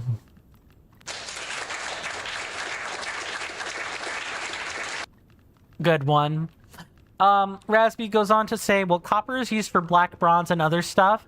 Bismuth is only used for bismuth bronze, and black bronze is better than bismuth bronze. Bismuth is more rare, but it's precious. Gotcha. Okay. Yeah, copper is like the foundational, keystone metal, so that makes a lot of sense. And it took you 1 to 2 hours? I was not expecting the guess to be quite so spot on, but very much was spot on. Let's see. I thought it would have been either shorter or longer for some strange reason. Raspy goes on to say, I see a lot of use in it. You can optimize arbitrary inputs and outputs with arbitrary rules a lot better than finding an algorithm. C3 lets me describe the problem instead of telling it how to solve it. And then it solves the problem. I want to make sure I read that right. C3 lets me describe the problem instead of telling it how to solve it. Okay, that's what I failed to put in the right letters there. And it solves it. Yeah, so it knows how to do complex problem solving. That's really cool. I've read a little bit about the calculators. I did the reading when you talked about it last time. They're really cool. See, this is the sort of thing I don't have any problem with, like, AI learning to use. Because imagine if recursive algorithms could be attached to symbolic calculators. You could get a lot of computational work done. It would take a lot more... Oh, hello.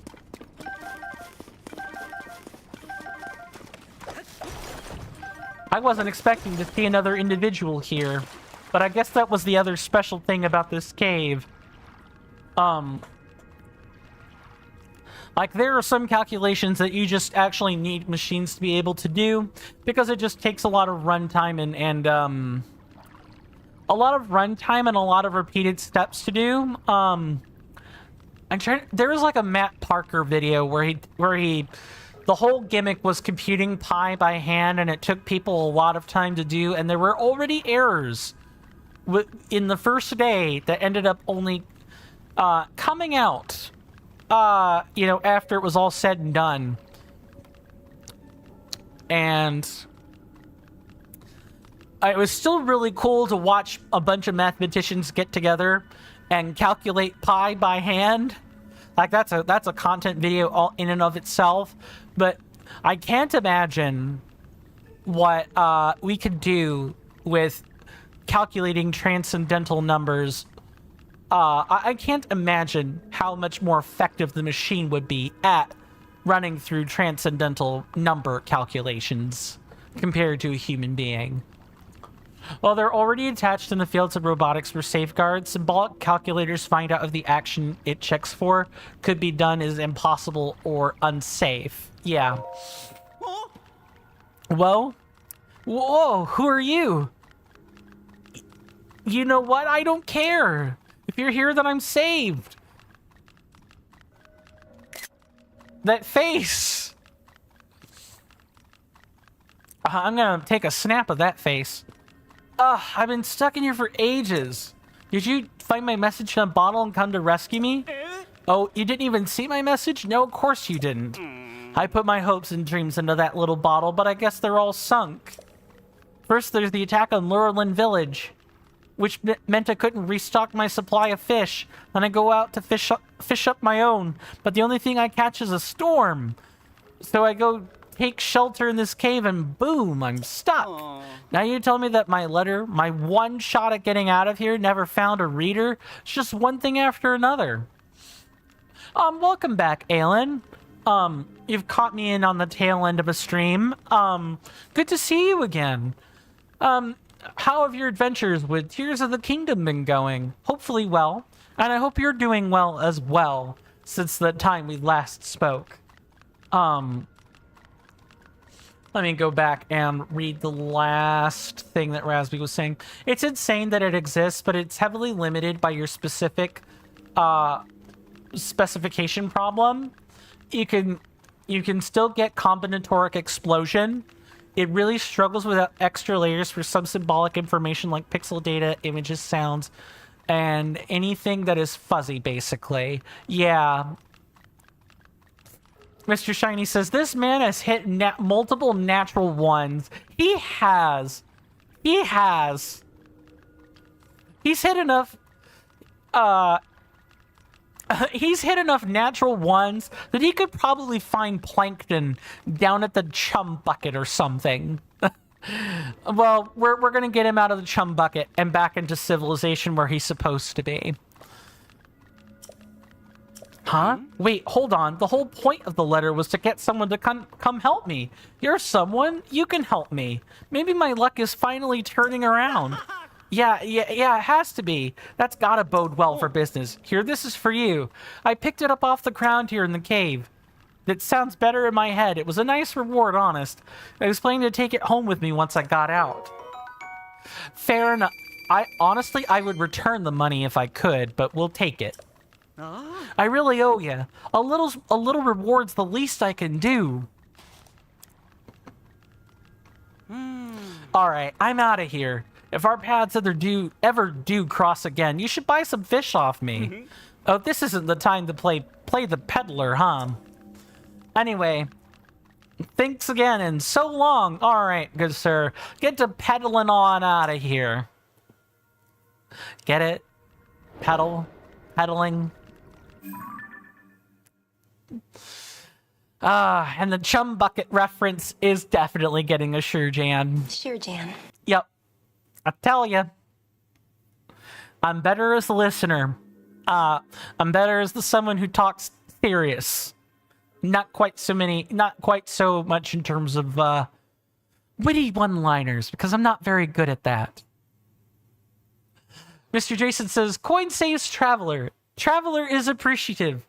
Traveler makes sales pitch. Pure cinema, right? You found... And you know what? His name is probably Chuman, right? Trapped in a cave in the eastern cliffs of Mapla Point. You saved him by removing the rock blocking the exit. But you know what? I want to read his name as Cumin so badly. It's not even funny. It's not even funny. That's mean. But I can't help but think of the name like that now. Like saving one of those scam artists? Yeah, they scam with the art. The graphic AI artists. Mr. Jason's like, you saved me. Buy my fish. Well, I mean, that's pretty much all the merchant has to offer, right? Is like, you know, outside of that 100 rupees, all they have is a selection of wares. Honestly, I would take the discount over selection of wares.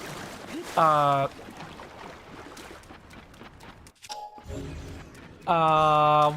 don't know why my brain is breaking. Oh, isn't the hover bike's got to be out here, right?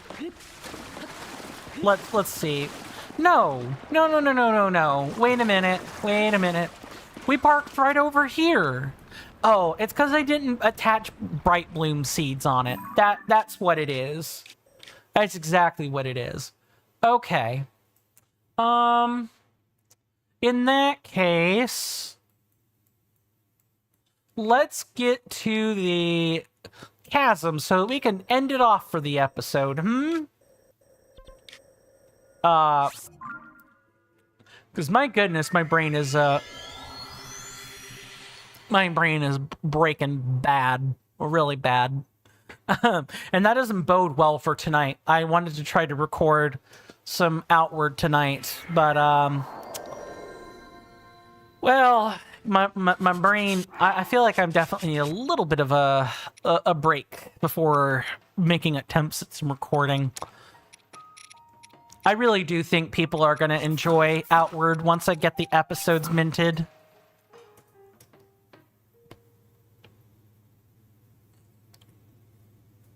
Speaking of which, Mr. Shiny says, would you be interested in me improving your banner? Just kidding. Tell me about it. Now, the nice thing is that if I do get, like, steady, consistent employment, right? If I do get that, you know, I can actually commission people to improve the emotes I make. Like, especially if they use Krita to do it, they can, or whatever, I can, you know, even send those people the prints, and I can do things that way. Click over here. Yeah, we want to kind of like turn around like this and dive headfirst into the chasm. But that's a long way off. Mr. Rasby says Breaking Bad. Yeah, my brain's Breaking Bad, definitely. Oh, fun fact, you look like Heisenberg because you were bald and started wearing glasses. Yeah, now that I've seen your face, you know, like your likeness, I could totally see that. That makes a lot of sense to me. Hey there, Andrea Zoe. Welcome on in. Good to see you. Hopefully you're doing well in both body and mind. Oh no. I should read the second sentence. This is such a good energy. Touch branding like a unique logo or banner can make your profile pop. If you ever want to explore that, I'd love to help. You seem nice. A single touch of branding. You seem nice. Speaking of the devil, indeed. I am going to... Can I do this? Ah, banned. Thank you, Mr. Jason. I was getting ready to put my finger right over it. Yeah, I seem nice, too. Such a shame. But we can't be having scammers in here. And that one's a real one, too, probably.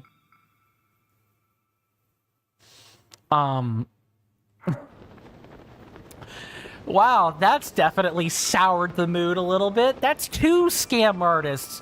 One on Twitch, one on YouTube. I want to give a Thor slamming with the hammer and the word ban written on it appear when someone gets banned. I think that would be over the top. I've thought about that. Like, I could totally have something set up for that.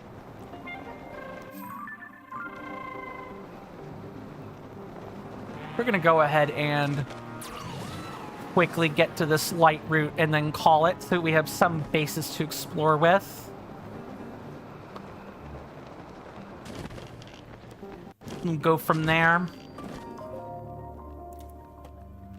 But yeah, I think like a GIF displaying every time someone gets banned goes a bit overboard. But that means 2 people seem to have talked about the idea, so that's worth keeping in mind. Scam artists, do watch the stream. You think it goes a long way, do you, Mr. Rasby?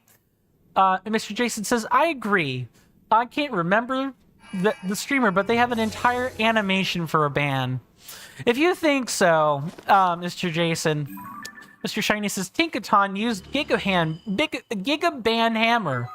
It was hyper effective. All right, we've got 3 people talking about it, and not in a disparaging, joking manner either. So, I think I've got a GIF in mind already. I literally just need to find it, and like do a couple of edits to it, and maybe I can have that ready in a couple of weeks. I'm now thinking on it. It's like it's very specifically me coded. If people in the audience know my tastes, they will know why I use this GIF. But I'm gonna have to think on it and think about in what sort of way I want to incorporate that suggestion. Or I could come up with 2 different proposals and run them by the streaming community and see what they think. But if people think that the ban animation will go a long way towards discouraging people from getting the ban because the animation would be kind of like poking fun at them, then I'll do it. I'll at least consider it. It's not discouraging. It's entertaining. Fair enough. What is this platform if not to entertain? What am I? A miserable little pile of puns, right? Insert Castlevania quote here, something along those lines. You guys have been awesome. I apologize for the definitely longer period of time over the stream today. It's like public shaming in medieval times, Mr. Shiny says. Fair enough. Mr. Jason says, earlier today, Mr. Coin, someone entered a stream of someone that you don't mod for, and they said, may you ask a question? And the streamer said yes, and I was thinking this is a scammer. And they mentioned about graphics and overlays, and your immediate message was, called it. Yes, right? Every graphic design artist ever that comes here with a message like that should just get the... Sure, Jan. Followed by a ban or something along those lines. Wild stuff. I'll definitely think on it. If people find it entertaining, I'll at least consider it. My senators and inductees, my name is CoinStamp. Most people call me Coin. Pretty easy to say. I'm getting to be a little bit hungry, so I'm going to cut and run. But before I do cut and run, I do want to at least shout someone out on my way out the door. If you guys want to check out people that make content similar to myself, check out an individual named Emart Live. They rated me once. I've been meaning to go check them out, but I haven't had the time yet, obviously. They also play Zelda content sometimes, including Tears of the Kingdom. So let me give them a shout out real quick.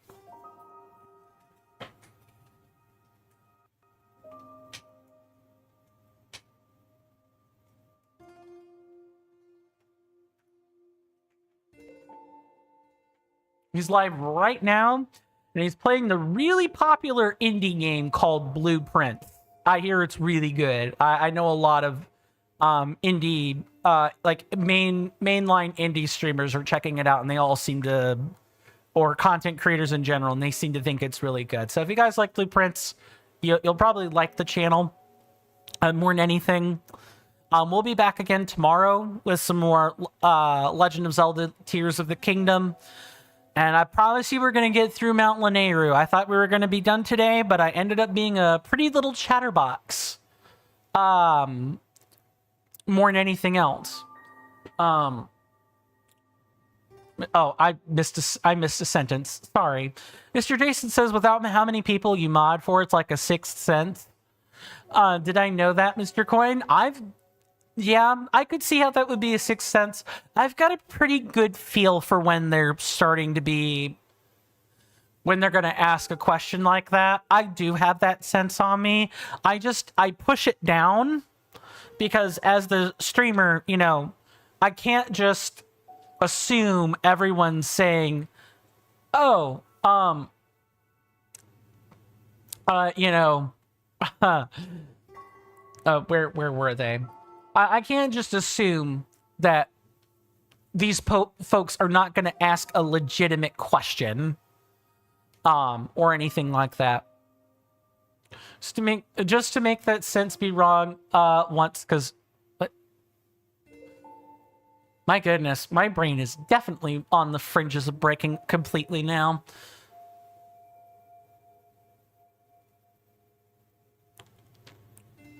I think that has to be like a per arrangement, if I remember correctly. Mr. Jason can probably mention that by himself, because I know with Jason's mod, it's kind of a big deal. I could be wrong, but that's a negotiation for Mr. Rasby and Mr. Jason to have by themselves, not for me. But like I was saying, We will be back tomorrow. We're gonna get out of Mount Lanayru if you know, come hell or high water, unless I die tomorrow. If I die tomorrow, of course that's not happening, but I don't foresee that happening. So let's count on getting out of there and into Akkala. Get into Akkala tomorrow. My name is Coin. It's been another episode of The Legend of Zelda Tears of the Kingdom. You guys are awesome. Thank you. You guys are welcome in my hallowed halls anytime. Do take care of yourselves. You know, please. This world is very dangerous. It seems more like people are you know, disappearing left and right. So do take care of yourselves. Do stay safe. I'll see you guys next time. And with that, goodbye.